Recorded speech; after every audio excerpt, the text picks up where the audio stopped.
శ్రోతలకు నా హృదయపూర్వక నమస్కారములు.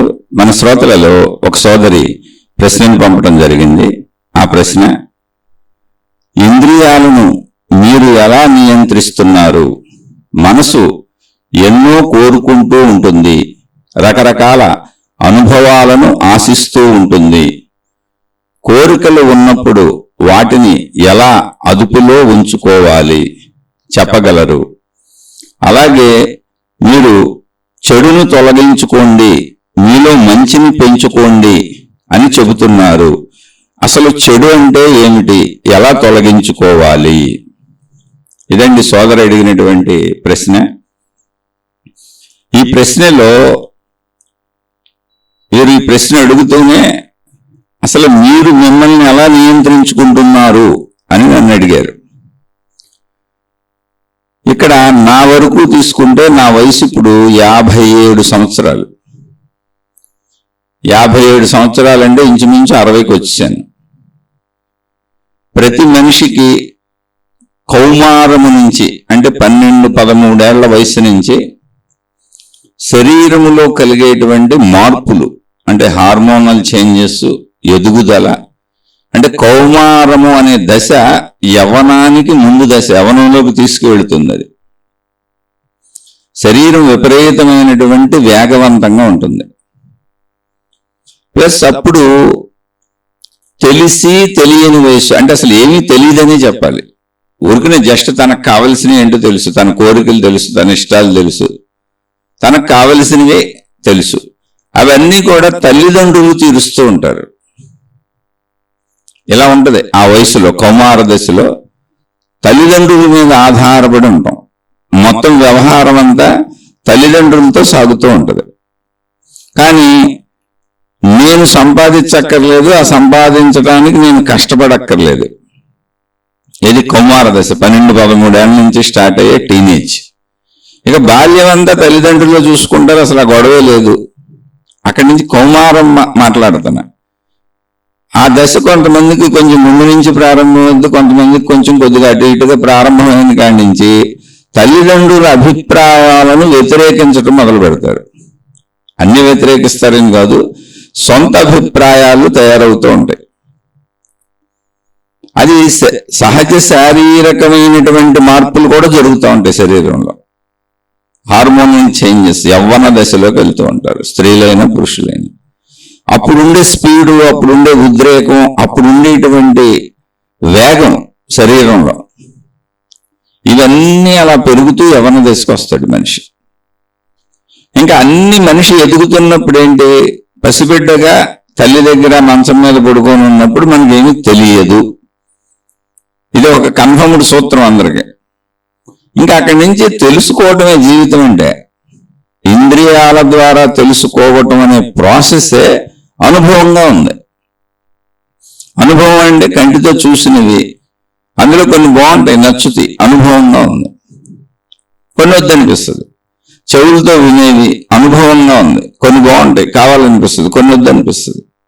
అలా ముక్కుతో వాసనలు చూసేవి కొన్ని బాగుంటాయి, కావాలనిపిస్తాయి, కొన్ని వద్దనిపిస్తాయి. అలాగే నాలుకతో రుచులు తింటున్నప్పుడు ఖచ్చితంగా అందరూ ఆహారం తినాల్సిందే. ఈ రుచులు కొన్ని బాగున్నాయి, కావాలనిపిస్తుంది, కొన్ని వద్దనిపిస్తుంది. అలాగే చర్మానికి స్పర్శ తల నుంచి కాలు వరకు తగులుతూనే ఉంటుంది. అందులో కొన్ని స్పర్శలు కావాలనిపిస్తుంది, కొన్ని స్పర్శలు వద్దనిపిస్తుంది. ఇలా శరీరం మొత్తం తెలుసుకోవటం అన్నా, గ్రహించటం అన్నా, అనుభవించటం అన్నా ఒకటే జరుగుతుంది. అక్కడ అనుభవంతో తెలుసుకోవడం జరుగుతుంది, అనుభవంతో అనుభవించటంతో గ్రహించడం జరుగుతుంది, అనుభవంతో కూడుకొని ఉంది. అంటే శరీరం అనుభవాల మయం. ఈ అనుభవాలు కోరికలుగా మారిపోతున్నాయి. అంటే మనం ఇక్కడ ఒక విషయం ఉంది, అనుభవిస్తున్నాను, తిరిగి మరలా అనుభవించాలి అనేటువంటి కోరికను మనం పెంచుకుంటూ వెళ్తున్నాం. ఎవే ఇష్టాలు, ఇష్టాలను పెంచుకుంటూ వెళ్ళినప్పుడు కోరికలు అవుతాయి. అలాగే ఇష్టాలు అంటే అయిష్టాలను వద్దనుకున్నవి ఎదురుపడుతున్నప్పుడు వాటిని తప్పించుకునే ప్రయత్నం చేస్తాం, వద్దనుకుంటాం. ఆ అయిష్టాలు మీదకొచ్చి పడిపోతున్నప్పుడు ఒకవేళ తప్పించుకోలేకపోతే దుఃఖపడతాం. ఇష్టాలను కోరుకుంటున్నప్పుడు పొందలేకపోతే దుఃఖపడతాం. దుఃఖం అన్నా, బాధ అన్నా, కష్టం అన్నా, ఇబ్బంది అన్నా, ఏదైనా అన్ని ఒక్క కోణం ఒక దాంట్లోకి వచ్చేస్తాయి. దుఃఖములు చిన్నదాని నుంచి పెద్దదాని వరకు. అలాగే అన్ని అనుభవించటం సుఖములు, అనుకూలతలన్నీ సుఖములు, వ్యతిరేకతలన్నీ దుఃఖములు. ఎవరైనా ఏం కోరుకుంటారు? శరీరపరంగా అనుభవాలే కోరుకుంటారు. ఆ అనుభవాలన్నీ ఇష్టములైన అనుభవాలు కోరుకుంటారు. ఇది కామన్ ఫ్యాక్టర్ ఎవరికైనా. అయితే జీవన సరళిలో ఇది మొత్తం మానవ జాతికి ఒక రకంగానే ఉంటుంది, కానీ జీవితములు మానవులకి అనేక రకాలుగా ఉంటాయి. ఇప్పుడు నాకు చిన్నతనంలోనే నా 5-6 ఏళ్ల వయసులో మా అమ్మగారు చనిపోయారు. అసలు మా అమ్మగారు ఎలా ఉంటారో కూడా నాకు తెలియదు, గుర్తులేదు. అక్కడి నుంచి నేను ఇంకా 5-6 ఏళ్ల వయసులో తల్లి చనిపోతే ఇంకొక తల్లిని వివాహం చేసుకున్నారు మా నాన్నగారు. ఆవిడ బాగానే చూశారు, అందులో డౌట్ ఏం లేదు, ఇద్దరు బాగానే చూశారు. కానీ నా సొంత తల్లి దగ్గర ఉన్న స్వతంత్రత, స్వేచ్ఛ ఇవన్నీ ఎలా ఉంటాయి? లేవు. నాకు మా ఇంటిలో ఉండాలని అనిపించేది కాదు. ఇది ఎవరి మీద నేరారోపణ అసలు చేయట్లే, నేను నా ప్రవర్తన, నా విషయమే చెబుతున్నా. దానికి తోడు సహజంగా మా ఫాదర్ చాలా కఠినంగా ఉంటారు. అంటే నా దృష్టిలో, ఆయన దృష్టిలో నాకు తెలియదు. నేను ఏది చెప్పినా అది సత్యం కాదు, నా సత్యం అది. నేను చిన్నతనం నుంచి ఇప్పటి వరకు, అంటే నా 57 ఏళ్ల వయసు వరకు వారిలో కఠినత్వాన్ని చూశాను. ప్రేమ అనేదాన్ని అసలు నేను ఎన్నడూ చూడలేదు. చూడలేదంటే ఆయనలో లేదని కాదు, ఆయన చూపించలేదని కాదు, నేను చూడలేదు. ఎదుటి వాళ్ళ మీద నెపాలేయడం అసలు ఆధ్యాత్మికత కానే కాదు. కానీ మీరు విషయం నాది అడుగుతున్నారు కాబట్టి చెబుతున్నాను. అసలు తల్లి లేదు, నేను తండ్రిలో కాఠిన్యతనే చూస్తున్నాను. కాబట్టి అసలు చిన్నతనం నుంచి నాకు ఇంట్లో ఉండాలని అనిపించేది కాదు. ఎక్కువ సమయం బయట గడిపేసేవాడిని, స్నేహితులతో గడిపేసేవాడిని, బంధుమిత్రులు వాళ్ళతో గడిపేసేవాడిని. ఇంకా మా ఇల్లు తప్ప, ఈ ఇద్దరు తప్ప, ఎవరు? మా తల్లిగారు, అంటే నా చనిపోయిన మా తల్లిగారి ప్రదేశంలోకి వచ్చిన ఇంకో తల్లిగారు, మా తల్లిగారు, మా తండ్రి గారు తప్ప చిన్నతనం నుంచి ఈ రోజు వరకు నాకు ప్రపంచంలో అసలు ఎవరు విరోధులు అనేవాళ్ళు లేరు. వీళ్ళు విరోధులే అంటే కాదు, నేను తీసుకున్న విరోధభావం. శత్రుత్వం కాదు విరోధభావం అంటే, వాళ్ళకి నేను నచ్చను అనేటువంటి ఒక భావం. నేను వ్యతిరేకతల్ని చూశాను వాళ్ళ దగ్గర, నేను ప్రేమలను చూడలేదు. మళ్ళీ చెబుతున్నా, వాళ్ళు ప్రేమించలేదని నేను చెప్పట్లా, వాళ్ళ విధానంలో వాళ్ళు ప్రేమించుకుంటూనే వచ్చారు, కానీ నేను ప్రేమను చూడలేదు. మళ్ళీ చెబుతున్నా, ఆధ్యాత్మికతలో నేరారోపణ ఎదుటి వ్యక్తి మీద వేయకూడదు, భౌతికంలో కూడా వేయకూడదు. ఎందుకంటే ఒకవేళ కర్మ సిద్ధాంతం అనేది ఒకటి మనం మాట్లాడుకుంటూ ఉంటాం. కర్మ సిద్ధాంతం అంటే ఏంటి? ఎవరు చేసిన కర్మలు వాళ్ళకు వస్తాయి. ఇప్పుడు కొంతమంది తల్లిదండ్రులు పిల్లల కోసమే బ్రతుకుతారు, తమ సర్వస్వం పిల్లలకే అర్పిస్తారు, అదొక కర్మ సిద్ధాంత తీరు. కొంతమంది పిల్లల్ని తమ కోసం బతకమని అడుగుతారు, మీ సర్వస్వం మాకు సమర్పించమని అడుగుతారు, అది వాళ్ళ కర్మ సిద్ధాంతం. ఇక్కడ ఎవరు నీకు ఎలా కలిసినా మహాత్ములు చెప్పిన సత్యం ఏంటి అంటే, రుణానుబంధు రూపేణ పశుపత్ని సుతాలయాం. మనుషులే కాదు నాయనా, పశువులైనా జంతువులైనా, అసలు ఈ భూమి మీద నీకు ఎవరు ఎక్కడ ఏది తారసపడుతున్నా, నువ్వు పుట్టిన ప్రదేశమైనా, నువ్వు ఉన్న స్థితి అయినా, గతి అయినా, ఇవన్నీ నీ యొక్క రుణానుబంధముల చేత కలుగుతాయి అని చెప్పారు. అంటే భౌతికపరమైనటువంటి, శరీరపరమైనటువంటి, ప్రాపంచికపరమైనటువంటి సత్యాన్ని ఇలా చెప్పారు. దీని మళ్ళీ ఆత్మజ్ఞానాలకు ముడిపెట్టుకోకూడదు. కాబట్టి నాకు అసలు ఎప్పుడూ, నాకు 6-7 ఏళ్ల వయసు నుంచి కూడా మా ఇంటిలో నాకు ఎప్పుడు సంతృప్తి ఉండేది కాదు, ఆనందం ఉండేది కాదు. అంటే నాకు అని వెళ్ళి చెబుతున్నా, నేను దాన్ని చూడలేదు అక్కడ. అందుకని బయట ఉండటానికి ఇష్టపడేవాడిని, స్నేహితులతో తిరిగేవాడిని, బంధుమిత్రుల ఇళ్ళకి వెళ్ళేవాడిని, ఆ ఇళ్లల్లో ఉండేవాడిని, అలా అలా అలా.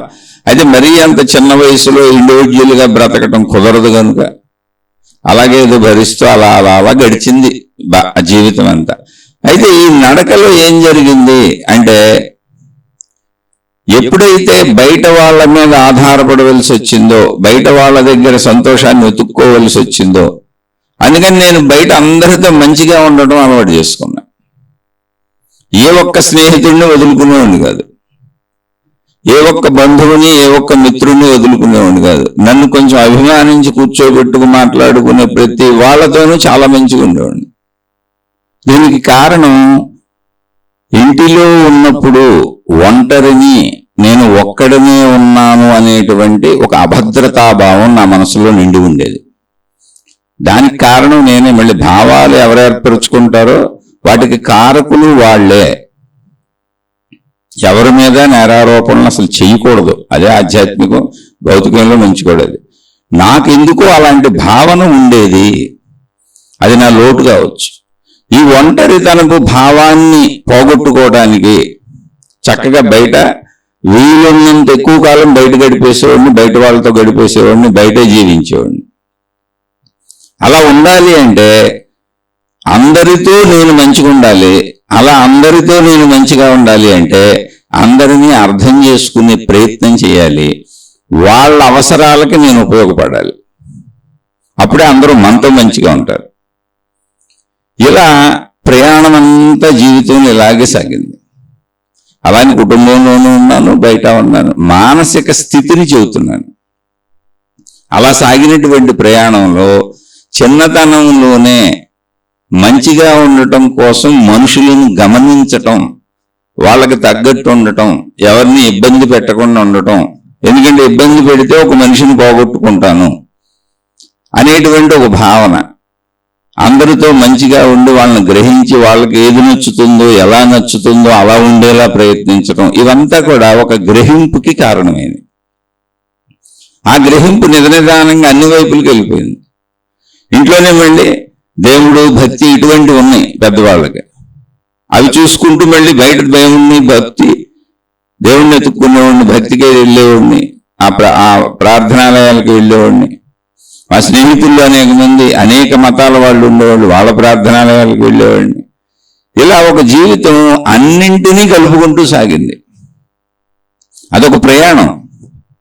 ఆ ప్రయాణం ఎలా సాగింది అనేది, ఒక జీవితానికి ఎన్ని అవసరమో అది అన్నింటినీ కలుపుకుంటూ సాగింది. అన్నింటినీ కలుపుకుంటూ సాగే ఆ ప్రయాణంలో మంచులు చేశాను, చెడులు చేశాను, మంచి నేర్చుకున్నాను, చెడు నేర్చుకున్నాను, అందరిలాగానే సహజంగా బతికాను. కానీ ఒక్క తల్లి లేకపోవటము అనేటువంటి ఒక్క విషయము, తండ్రి కఠినముగా ఉండటము అనేటువంటి ఒక్క విషయం. ఈ కఠినత్వాన్ని క్రమశిక్షణ అనే పేరు కూడా పెట్టొచ్చు. ఈ రెండు విషయాలు మొత్తం ప్రపంచాన్ని నేను అర్థం చేసుకునేలా చేసింది. ఎందుకంటే మూలములోనే అసలు నేనేమి పంచుకోవడానికి లేదు. ఆ మూలంలో నేను ఎటువంటి సంబంధ బాంధవ్యం పెంచుకోవడానికి లేదు. చెప్పింది వింటే ఉండటం, లేకపోతే మన దారి మనం చూసుకోవటం. అప్పటి నుంచి ఇప్పటి వరకు విధానం అంతే.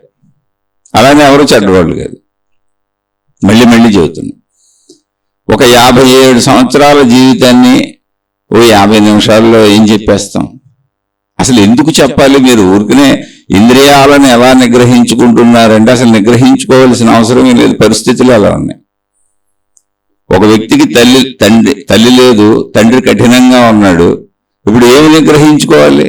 గారాబం చేసి ఎత్తుకొని ముద్దాడి ప్రేమించే తల్లిదండ్రులు ఉంటే, అక్కడి నుంచి అన్నీ సాగిపోతూ ఉంటే, అక్కడి నుంచి పెరిగిన అహంకారం, కోరికలు అవన్నీ తీరిపోతూ ఉంటే, అక్కడి నుంచి పెరుగుతున్నటువంటి ఆహాన్ని, అయిష్టాలని పెంచుకుపోతున్న వాటిని తగ్గించుకోవడానికి ఇంద్రియాలు ప్రయత్నించాలి.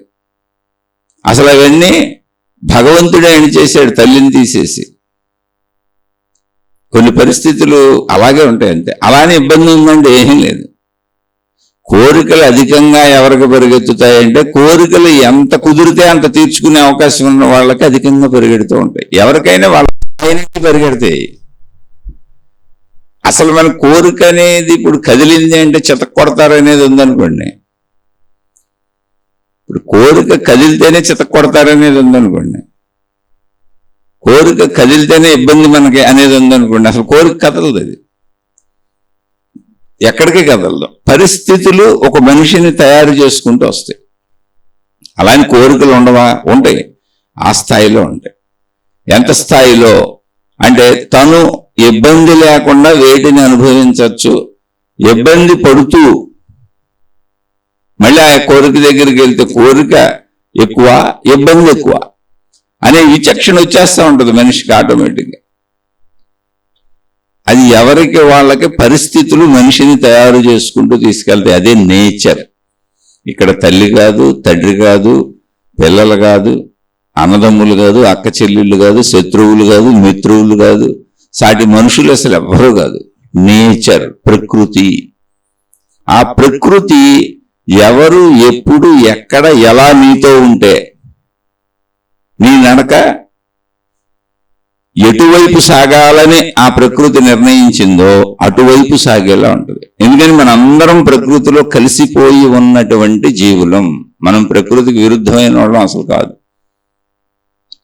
అయితే అందరూ స్వేచ్ఛ ఉందని ప్రకృతిని పట్టించుకోరు. అందుకే మహాత్ములు ఇది పట్టించుకొని గ్రహించిన మహాత్ములు చెప్పారు, రుణానుబంధు రూపేణ పశు పత్ని సుతాలయాం. నీకు తల్లిదండ్రులు కానీ, నీకు పిల్లలు కానీ, నీకు వచ్చే భార్య కానీ, బంధువులు కానీ, మిత్రులు కానీ, నీ అన్నదమ్ములు అక్క చెల్లెళ్ళు కానీ, ఆఖరికి పశువులు, జంతువులు, ప్రదేశాలు, నువ్వు ఎక్కడ ఉన్నావో అదంతా రుణానుబంధంతో ఏర్పడిందే.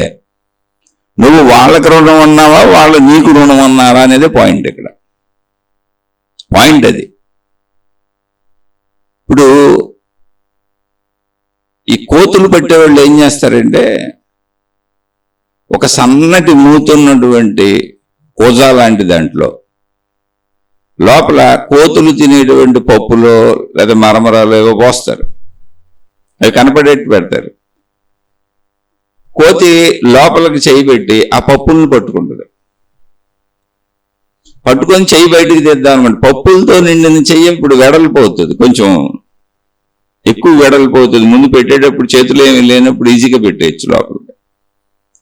ఇప్పుడు ఆ పప్పులు వదిలితే గాని చెయ్యి బయటికి రాదు, చెయ్యి ఇరుక్కుపోయింది అందులో.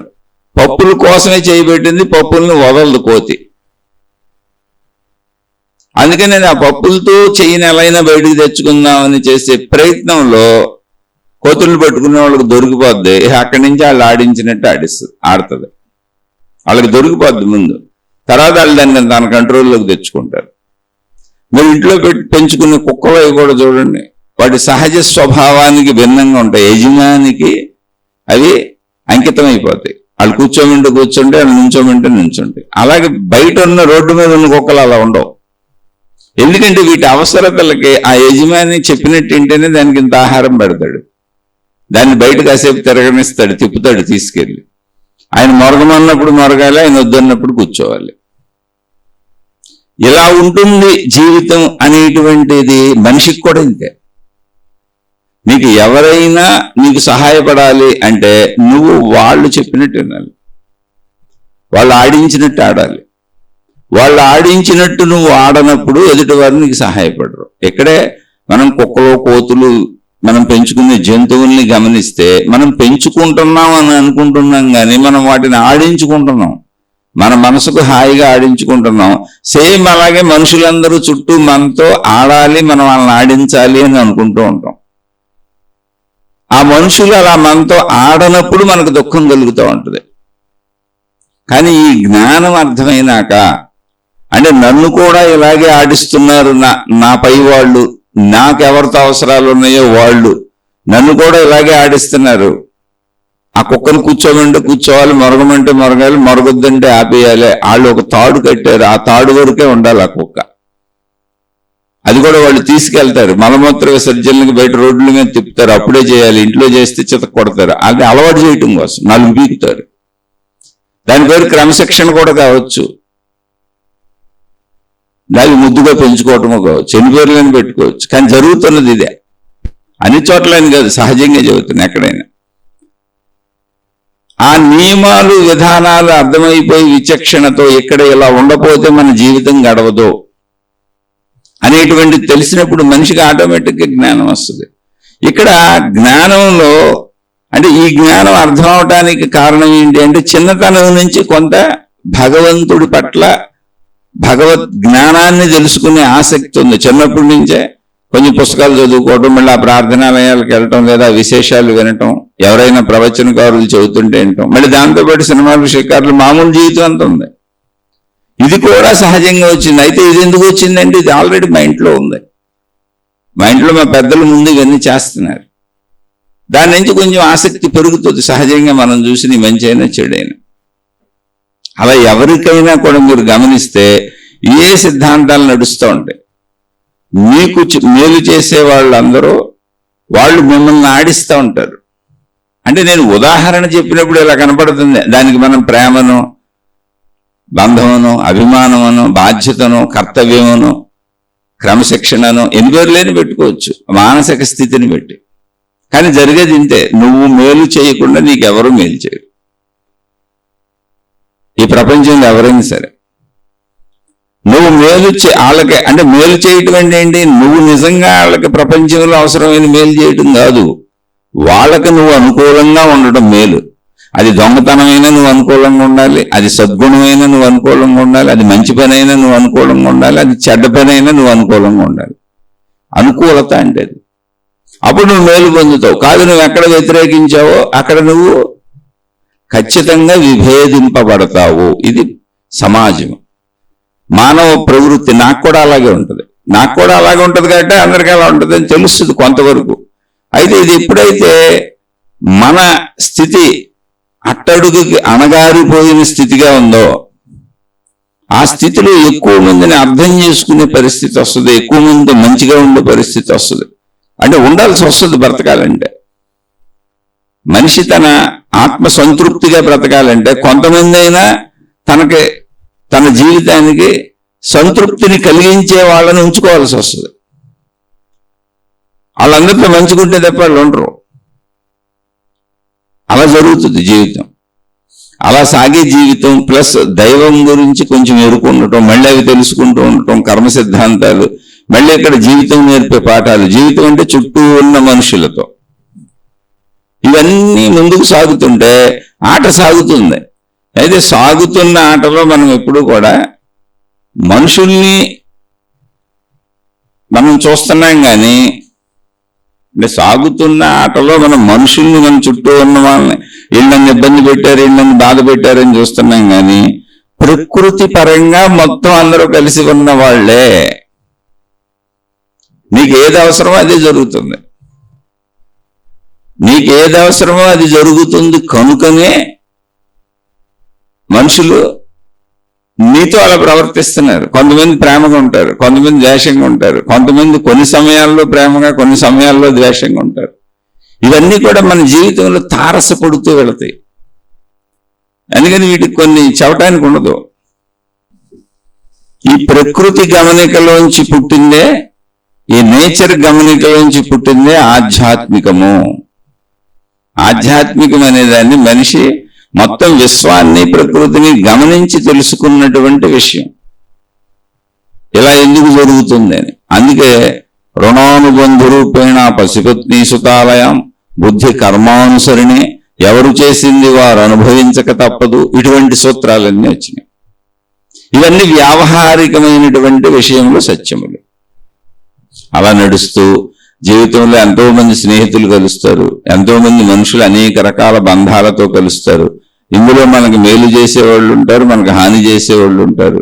ఎంతో మంది ఎప్పుడూ నాకు జరిగింది ఏంటి నా జీవితంలో అంటే, అతి దగ్గర సంబంధ బాంధవ్యాలుగా తీసుకున్నటువంటి స్నేహితులు కానీ, ఎవరినైనా మానసికంగా బాగా దగ్గరికి తీసుకున్న వాళ్ళందరూ నన్ను దెబ్బ కొట్టారు. అంటే ఇంకోటి ఉంది, ఎవరికైనా వాళ్లే దెబ్బ కొట్టగలరు. ఎందుకంటే వాళ్ళు కొట్టిన దెబ్బ బాగా తగులుతుంది, బయట వాళ్ళు కొట్టరని కాదు. మానసికంగా బాగా దగ్గరికి తీసుకున్నాం కాబట్టి, మన వాళ్ళన్న భావన ఏర్పరుచుకున్నాం కాబట్టి, మన నేనులోకి వాళ్ళని తీసుకున్నాం కాబట్టి, వాళ్ళు ఏదైనా చేసినప్పుడు అన్నప్పుడు బాధని ఎక్కువ అనిపిస్తుంది. ఇది ఒక సహజత్వం. అయితే దీనిని ఎప్పటికప్పుడు అర్థం చేసుకుంటూ వెళ్తే అసలు ఎవరితో విరోధం లేదు, శత్రుత్వం లేదు. అజాత శత్రువు అంటే మనుషుల్ని తీసుకోడు, పరిస్థితుల్ని తీసుకుంటాడు.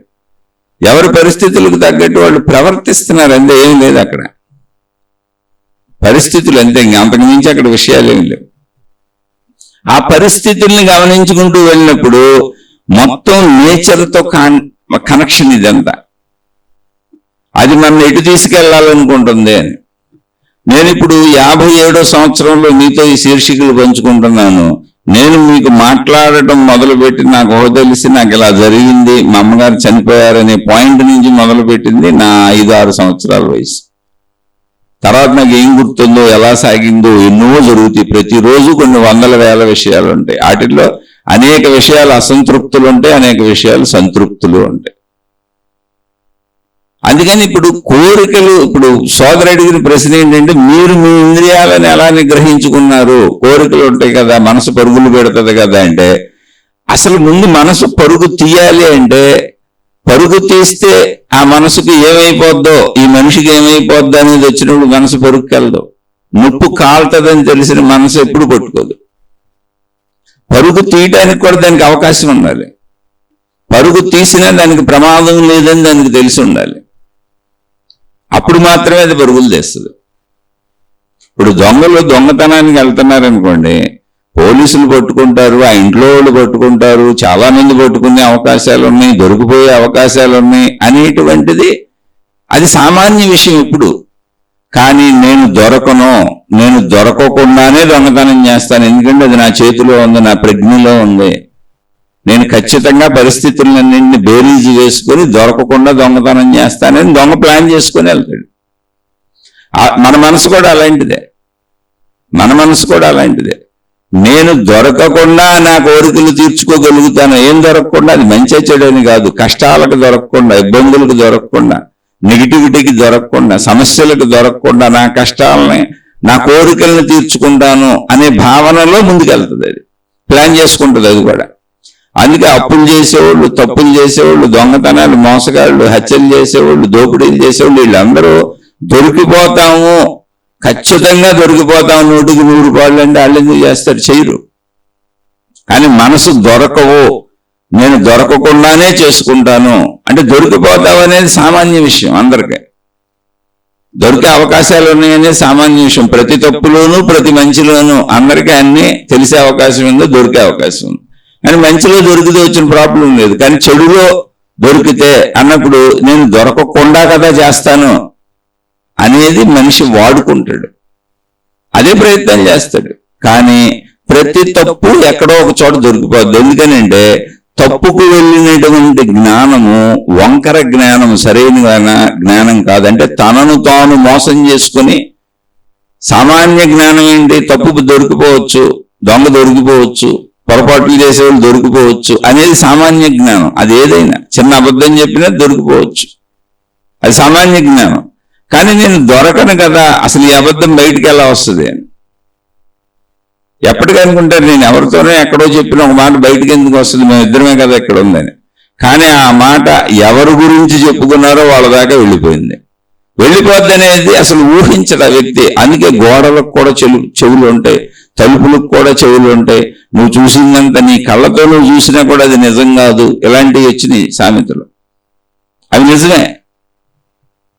అలా నేను వాళ్ళు ఏమనుకుంటారంటే ఎప్పటికీ నేను ఎప్పుడో ఎక్కడో ఏదో చేశాను, ఏమీ తెలియకుండా మాట్లాడాను, ఏమీ తెలియకుండా చేశాను, ఎలా దొరికిపోతాను, అసలు నేను దొరికిపోను అనుకుంటారు. కానీ ప్రకృతిలో ఉన్న అద్భుతమే అది. నువ్వు ప్రకృతికి దొరికేసావు.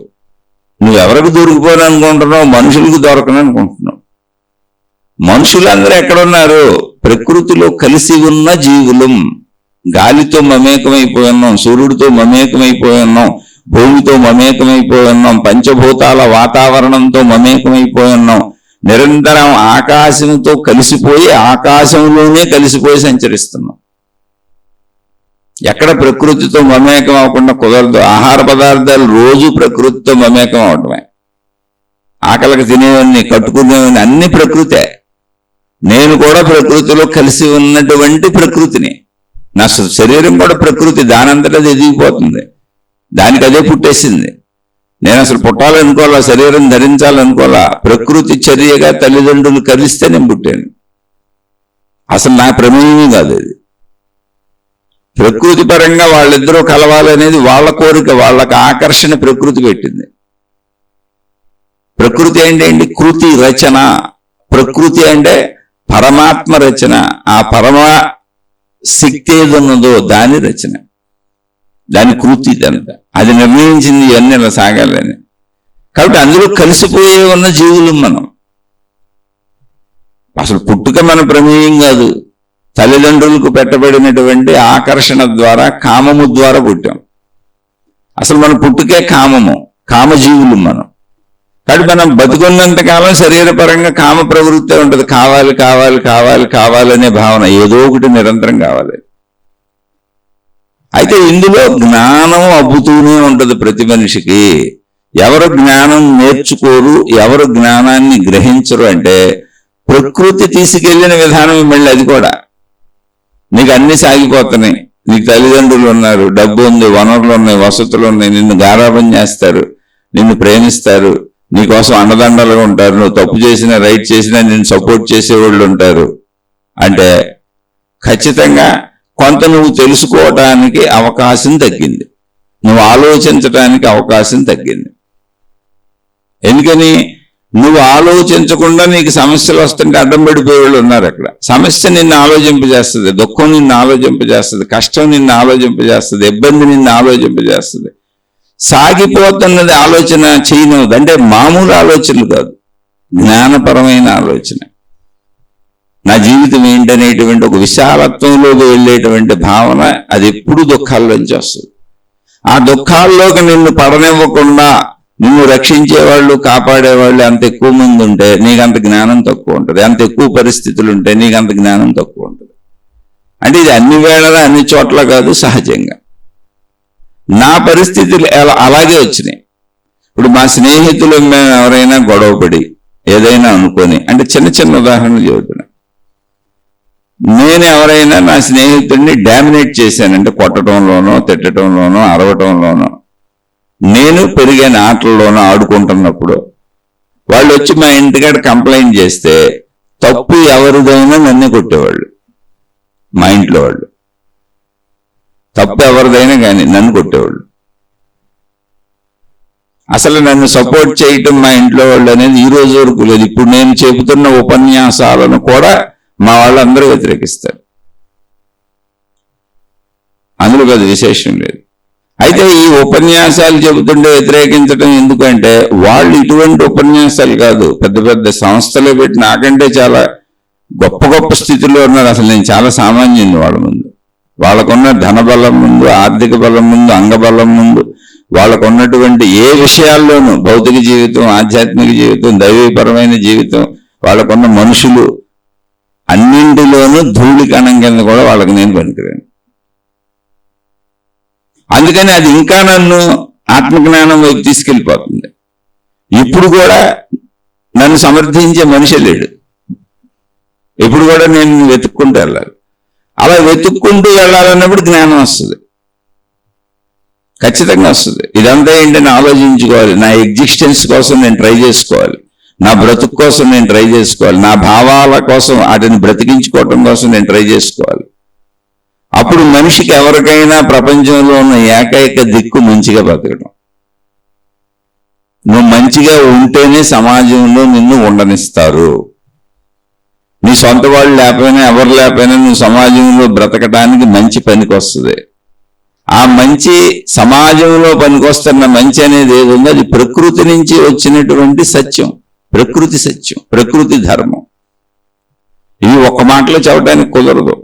ఇప్పుడు ఎవరితో, నా స్నేహితులు ఎవరైనా ఎవరితో ఏం చేసినా, ఎవరిది తప్పైనా నన్నే తిట్టుట, నన్నే కొట్టుట అనేది ఉన్నప్పుడు అసలు నాకు చిన్నప్పటి నుంచి ఒక భయం ఉండేది. ఎక్కడైనా సరే ఇప్పుడు వీళ్ళు ఇంటికి వస్తారేమో, ఇంటికి వచ్చి చెప్తారేమో. అందుకని ఆటల్లో ఒకళ్ళు గెలిచాను అనుకోండి, వాళ్ళకి నచ్చలేదు అనుకోండి, ఓడిపోయాడు, మీరే గెలిచారనేవాడు. ఎందుకని ఇంటికి రాకూడదు, వాళ్ళు ఇంటికి వచ్చి చెప్పకూడదు. ఇంటికి రాకపోతే చాలు, నాకు ఏదైనా అసలు నో ప్రాబ్లం. ఎవరో ఇంటికి వచ్చి నా మీద ఏం కంప్లైంట్ చేయకూడదు.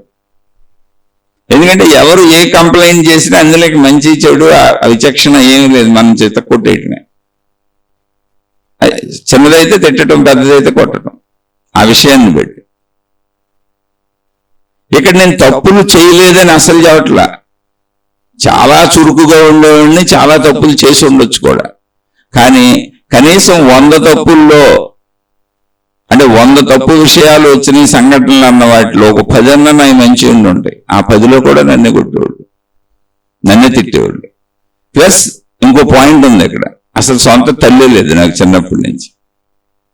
ఆ లోటు అనే విషయం ఒకటి ఉంటుంది. ఆ లోటుగా ఉండదు, అది జ్ఞానాన్ని పెంచేలా నేను ఎలా బ్రతకాలి సమాజంలో అనేది నాకు తెలియకుండానే అందరితో మంచిగా ఉండటాన్ని. ఎందుకంటే మంచిగా ఉండకపోతే అసలు ఎలా బతుకుతాను? ఎవడో ఒకరితో నేను హాయిగా ఉండాలిగా, ఒక స్నేహితుడితోనో ఒక బంధువుతోనో ఒక మనిషితోనో నేను హాయిగా గడపాలిగా, ఒక రోజు గడవాలిగా నాకు.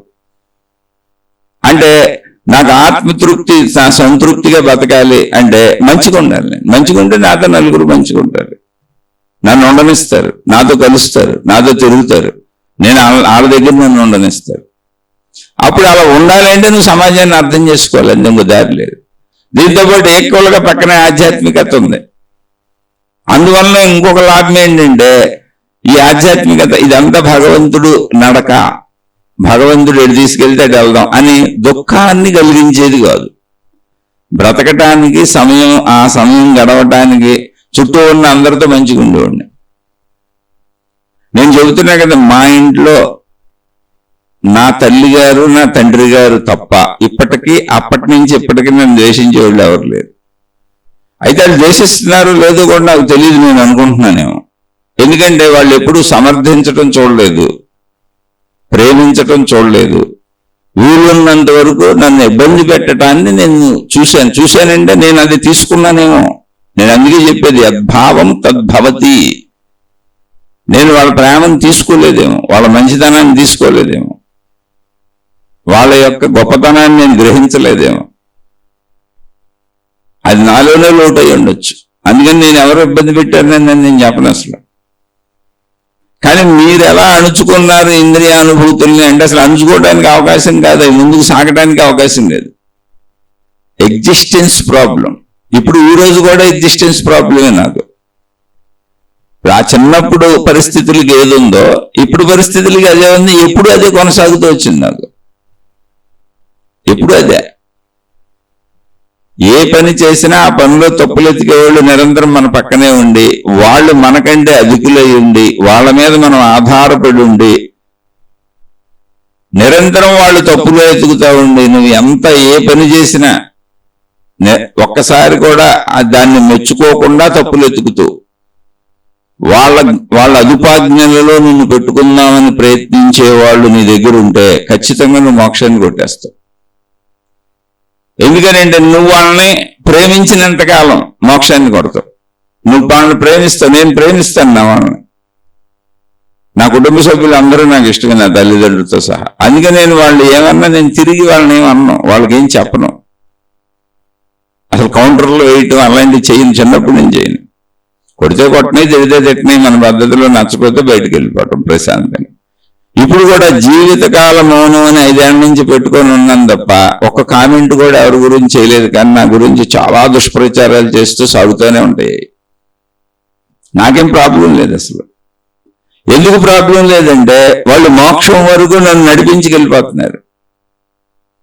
ఒక వ్యక్తి మోక్షానికి వెళ్ళాలి అంటే అటువంటి భావన కలగాలి, అసలు ఆ జ్ఞానం అర్థం అవ్వాలి, ఆ విశాలత్వం అర్థం అవ్వాలి. ఈ ఇరుకు సందుల్లోంచి ఆ విశాలత్వానికి వెళ్ళాలి. నేను నాది నా వాళ్ళని ఇరుకు సందులోంచి విశాలత్వానికి వెళ్ళాలంటే నేను నాది నా వాళ్ళని నేను పేర్చుకొని నేను కట్టుకున్నటువంటి నా కోట కూలిపోవాలి. నా కోటను నా వాళ్లే కూల్చేయగలరు, బయట వాళ్ళు ఎవరు కూల్చలేరు. అలా జరగాలి. అలానే ఇందులో పెద్దగా మాటలు మాట్లాడుతున్నప్పుడు ఏదో ఉంది, కానీ విషయం అసలు ఏం లేదు ఇక్కడ. ఎవరి అభిప్రాయాలు వాళ్ళే అంతే. నా మాట వింటే నా ఇంట్లో ఉండు, లేకపోతే బయటకు పో, ఇదే సత్యం. నా మాట వింటే ఉంటే అన్నం పెడతా, బట్టలు కొట్టిస్తా, చదివిస్తా, లేకపోతే లేదు. నా మాట వినకపోతే అన్నం కూడా పెట్టను, బయటకు పో. ఆ సూత్రం చిన్నప్పటి నుంచి ఇప్పటి వరకు అదే నడుస్తుంది. అసలు అలాంటి వాళ్ళు ఒక్కళ్ళు మీ పక్కన ఉండి వాళ్లే మీ జీవితానికి ఆధారమైనప్పుడు మీకు మోక్షం ఆటోమేటిక్గా వచ్చేస్తుంది.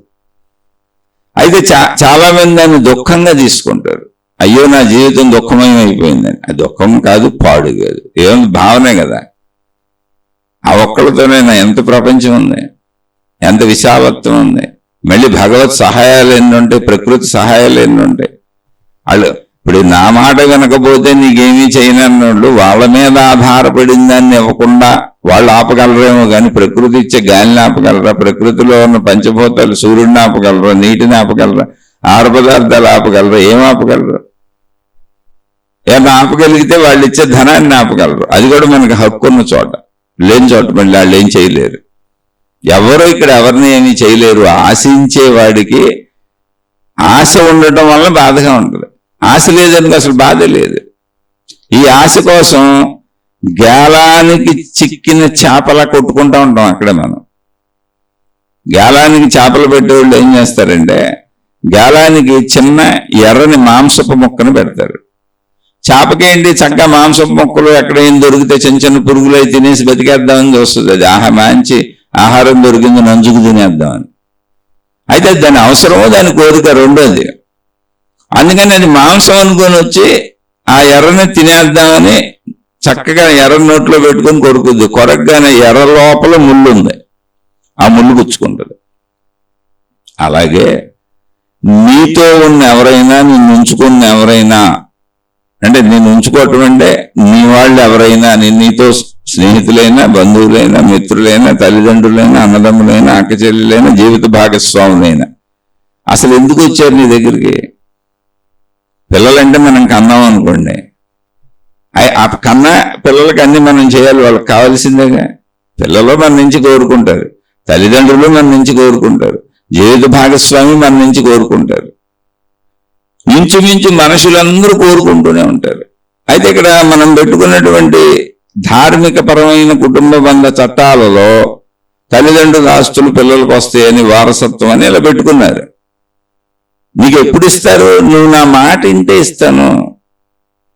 నువ్వు నా మాట అనిపోతే నా మాట వినేవాళ్ళు నాకు అత్యంత ప్రియులు, నాకు అనుకూలంగా ఉండేవాళ్ళు నాకు అత్యంత ప్రియులు. ఇది ఎప్పుడు మానవుడు కొన్నదే. మొత్తం మానవ సమాజమే ఇలా ఉంటుంది, మానవ సమూహమే ఇలా ఉంటుంది. ఇందులో ధర్మము, కర్తవ్య నిర్వహణ అనేదా మనిషికి బోధించబడుతూ ఉంటుంది. ఎదుటి వాళ్ళు ఎలా ఉన్నా నువ్వు మంచిగా ఉండని. అదే ఆధ్యాత్మికత. దాన్ని అందరూ పాటిస్తున్నారా లేదా అనేది ఎవరికి వాళ్ళు చూసుకోవాలి తప్ప ప్రతి వాళ్ళు పైకి మేము ధర్మాత్ములు అని చెప్పే ప్రయత్నం చేస్తూ ఉంటారు. జీవితం అనేది ఒక సామాన్య దృష్టిలో చూస్తే చుట్టూ ఉన్న మనుషులు నా బాధలకు కారణం, చుట్టూ ఉన్న మనుషులు నా సుఖాలకు కారణం, నా స్వప్రయత్నంతో నేను ఎదిగాను, ఇటువంటి భావాలు వస్తూ ఉంటాయి. దీన్ని కొంచెం విశాలంగా చూస్తే అసలు ఇటువంటి మనుషులే నాకెందుకు తగిలారు? నా ఎదుగుదలకు సహకరించవచ్చు, నా తరుగుదలకు సహకరించవచ్చు, నా దుఃఖానికి సహకరించవచ్చు, నా సుఖానికి సహకరించవచ్చు. ఇటువంటి వాళ్లే నాకెందుకు తగిలారు తల్లిదండ్రులుగానో బిడ్డలుగానో అన్నదానికి కర్మ సిద్ధాంతము చెప్పబడింది. ఇంకా కొంచెం విశాలంగా చూస్తే, కర్మ సిద్ధాంతాన్ని దాటి ఇంకొంచెం విశాలంగా చూస్తే అసలు సృష్టి నడకంతా కూడా, ప్రకృతి నడకంతా కూడా మొత్తం కలిసి ఉంది. మొత్తం ప్రకృతి అంతా ఒకటే, నేను కూడా అందులో కలిసి సాగిపోతానంటే ప్రవాహంలో కొట్టుకుపోతున్న ఎండుటాకును నేను అంతే. ఆ ప్రవాహం ఎటు ఎలా కదుపుతుందో మనుషులందరూ అటు అలాగే కదులుతారు. అక్కడికి వచ్చేటప్పటికి జ్ఞానము మొత్తం విశ్వం దగ్గరికి వెళ్తే జ్ఞానం అయిపోయింది. కర్మ సిద్ధాంతం మళ్ళీ పనిచేయదు. అక్కడ కర్మ సిద్ధాంతం ఇండివిజువల్ గానే పనిచేస్తుంది. యద్భావం తద్భావతి ఇండివిజువల్ గానే పనిచేస్తుంది. అంటే నాకెందుకు ఇలాగ జరుగుతుందని నేను ఆలోచించుకున్నప్పుడు దాని సమాధానం కర్మ సిద్ధాంతం. నాకే ఎందుకు ఇలా జరుగుతుంది అనుకున్నప్పుడు యద్భావం తద్భవతి. అది మంచి అయినా చెడైనా అందులో అన్నీ ఉంటాయి. అంటే ఇండివిజువల్ గా నేను అని శరీర భావనలోకి వచ్చినప్పుడు ఈ శరీరము ప్రకృతితో మమేకమై ఉంది. చుట్టూ ఉన్న కుటుంబ సభ్యులు, మనుషులను కొంచెం విశాలంగా ఆలోచించి వీళ్ళందరూ నాతో ఎలా ఎందుకుంటున్నారు, వాళ్ళ తల్లిదండ్రులు ఎంతో మంచోళ్ళు, ఆ పిల్లల్ని వాళ్ళ పిల్లల్ని భుజాల మీద మోసుకు తిరుగుతున్నారు, ఊరేగింపులు చేసుకుంటున్నారు, అంత ప్రేమించుకుంటున్నారు. నా తల్లిదండ్రులు ఎలా ఎందుకుంటారు, నా పిల్లలు ఎలా ఎందుకుంటారు, నా జీవిత భాగస్వామి ఎలా ఎందుకుంటారు, నా అన్నదమ్ములు ఎలా ఎందుకుంటారు, నా అక్క చెల్లెళ్ళు ఎలా ఎందుకుంటారు అన్నప్పుడు కర్మ సిద్ధాంతం యద్భావం తద్భవతి. దానికి మూలం ఏంటి? నేను. వీళ్ళందరూ నాతో ఇలా ఎందుకుంటారు, నాకే ఇలా ఎందుకుంది. అది దాటి మొత్తం విశ్వంలో నేను కలిసి ఉన్నాను, నాలాంటి జీవులు ఎంతో మంది ఉన్నారు, నాకంటే దుఃఖపడేవాళ్ళు ఉన్నారు, నాకంటే కష్టపడేవాళ్ళు ఉన్నారు, నాకంటే ఇబ్బంది పడేవాళ్ళు ఉన్నారు, నాకంటే సుఖపడేవాళ్ళు ఉన్నారు, అన్ని రకాల వాళ్ళు ఇక్కడ ఉన్నారు. ఒక భిక్షగాడి నుంచి అసలు కదలలేని మంచం మీద పడిపోయిన అనారోగ్యుడు నుంచి అన్ని రకాల ఆగర్భ శ్రీమంతులు, ఏ సమస్యలు లేకుండా జీవితం సాగదీస్తున్న వాళ్ళ వరకు ఉన్నారు. మధ్యలో అన్ని రకాల వాళ్ళు ఉన్నారు అని మొత్తం సృష్టిని కలిపి చూసినప్పుడు, ప్రకృతిని కలిపి చూసినప్పుడు ఇక్కడ దృష్టి మార్పు అంతే. అప్పుడు మనుషులు కనపడరు. ఇది ఒక ప్రవాహం, ఒక నదీ ప్రవాహంలో అనేక ఎండుటాకులు కొట్టుకుపోతున్నాయి, నేను కూడా ఒక ఎండుటాకుని. అది ప్రవాహం యొక్క చైతన్యత. ఇప్పుడు ఎండుటాకు కదలటం అనేది నీటి ప్రవాహం యొక్క ప్రవాహ స్థితి వలన ఎండుటాకు కదులుతున్నట్టుంది, కానీ నిజంగా ఎండుటాకు కదలలేదు. అలా విశ్వాన్ని గమనించినప్పుడు మొత్తం విశ్వ ప్రణాళికలో, విశ్వ కదలికలో, విశ్వ చైతన్యములో నేనున్నాను. నాలాంటి జీవులు ఇవన్నీ ఉన్నాయి. ఇంకా అలాంటప్పుడు అసలు ఏదేం జరుగుతుందని జాతస్య మరణం ధ్రువం, పుట్టిన అందరం మరణించక తప్పదు, దాన్ని తప్పించుకోవటం కుదరదు. కాబట్టి అప్పుడు జ్ఞానం ప్రవాహ తీసుకెళ్తుంది. అందుకని జ్ఞానాన్ని మాట్లాడుకునేటప్పుడు నేను అసలు ఎక్కడ మాట్లాడుతున్నాను, దాన్ని ఏ స్థాయిలో మాట్లాడుతున్నాను అనేది ప్రధానం. అందుకని జీవితంలో అవకాశాలు ఉండాలి. అసలు ఇప్పుడు ఇంద్రియాలు, కోరికలు వస్తాయి కదండి, కోరికలు ఎలా ఆపుకోవాలి అంటే కోరికలు తీర్చుకోవడానికి అసలు ముందు నీకు అవకాశాలు ఉండాలి. కాదు కోరిక కోసం కదిలితేనే, కోరిక కోసం కదిలితేనే నువ్వు పట్టుకున్నట్టు అది కాలిపోద్ది నీకు అని తెలిసిందనుకో, నువ్వు కదలి ఎట కదులుతూ ఆగిపోతావు. బాబా ఇప్పుడు కదిలి కాల్చుకోవటం ఎందుకని? అలా నీకు కదలికే ఇబ్బంది కలిగేలా సృష్టి తయారు చేసింది అనుకో, నువ్వు తప్పులు చేయకుండా నువ్వు వెళ్ళిపోతావు. అలా తప్పులు చేయవు నువ్వు. అంటే ఇది విషయాల సృష్టి కోణంలో ఆలోచిస్తే, ఇప్పుడు దొంగతనం చేద్దామని వెళ్ళాడు ఒక దొంగ. ప్రతి ప్రదేశంలోనూ పోలీసులు పహరా కనపడుతుంది, నీకు పోలీసులు తారసపడుతున్నారు రోడ్డు మీద. నువ్వు వెళ్ళిన ప్రతి ప్రదేశంలో పోలీసులు కనపడుతున్నారు, ఇంకా దొంగతనం చేయడం నీకు కుదరదు, చెయ్యవు. లేదా నువ్వు వెళ్ళిన ప్రతి ప్రదేశంలోనూ వాళ్ళు మేల్కొని ఉన్నారు, వాళ్ళందరూ జాగరూకతతో ఉన్నారు. అప్పుడు నువ్వు కూడా ఒక మంచి వాళ్ళ ఫోజులు పెట్టుకుంటూ తిరిగేసి వచ్చేస్తావు. అలా అవకాశములు కోరికలకు దారులు తెస్తాయి, అంటే కోరికలకు దారులు ఇస్తాయి అవకాశాలు. అవకాశాలు ఉన్నా తప్పులు చేయకుండా ఉండడం అనేది ఆధ్యాత్మికత. ఇది దైవ జ్ఞానం చేత వస్తుంది.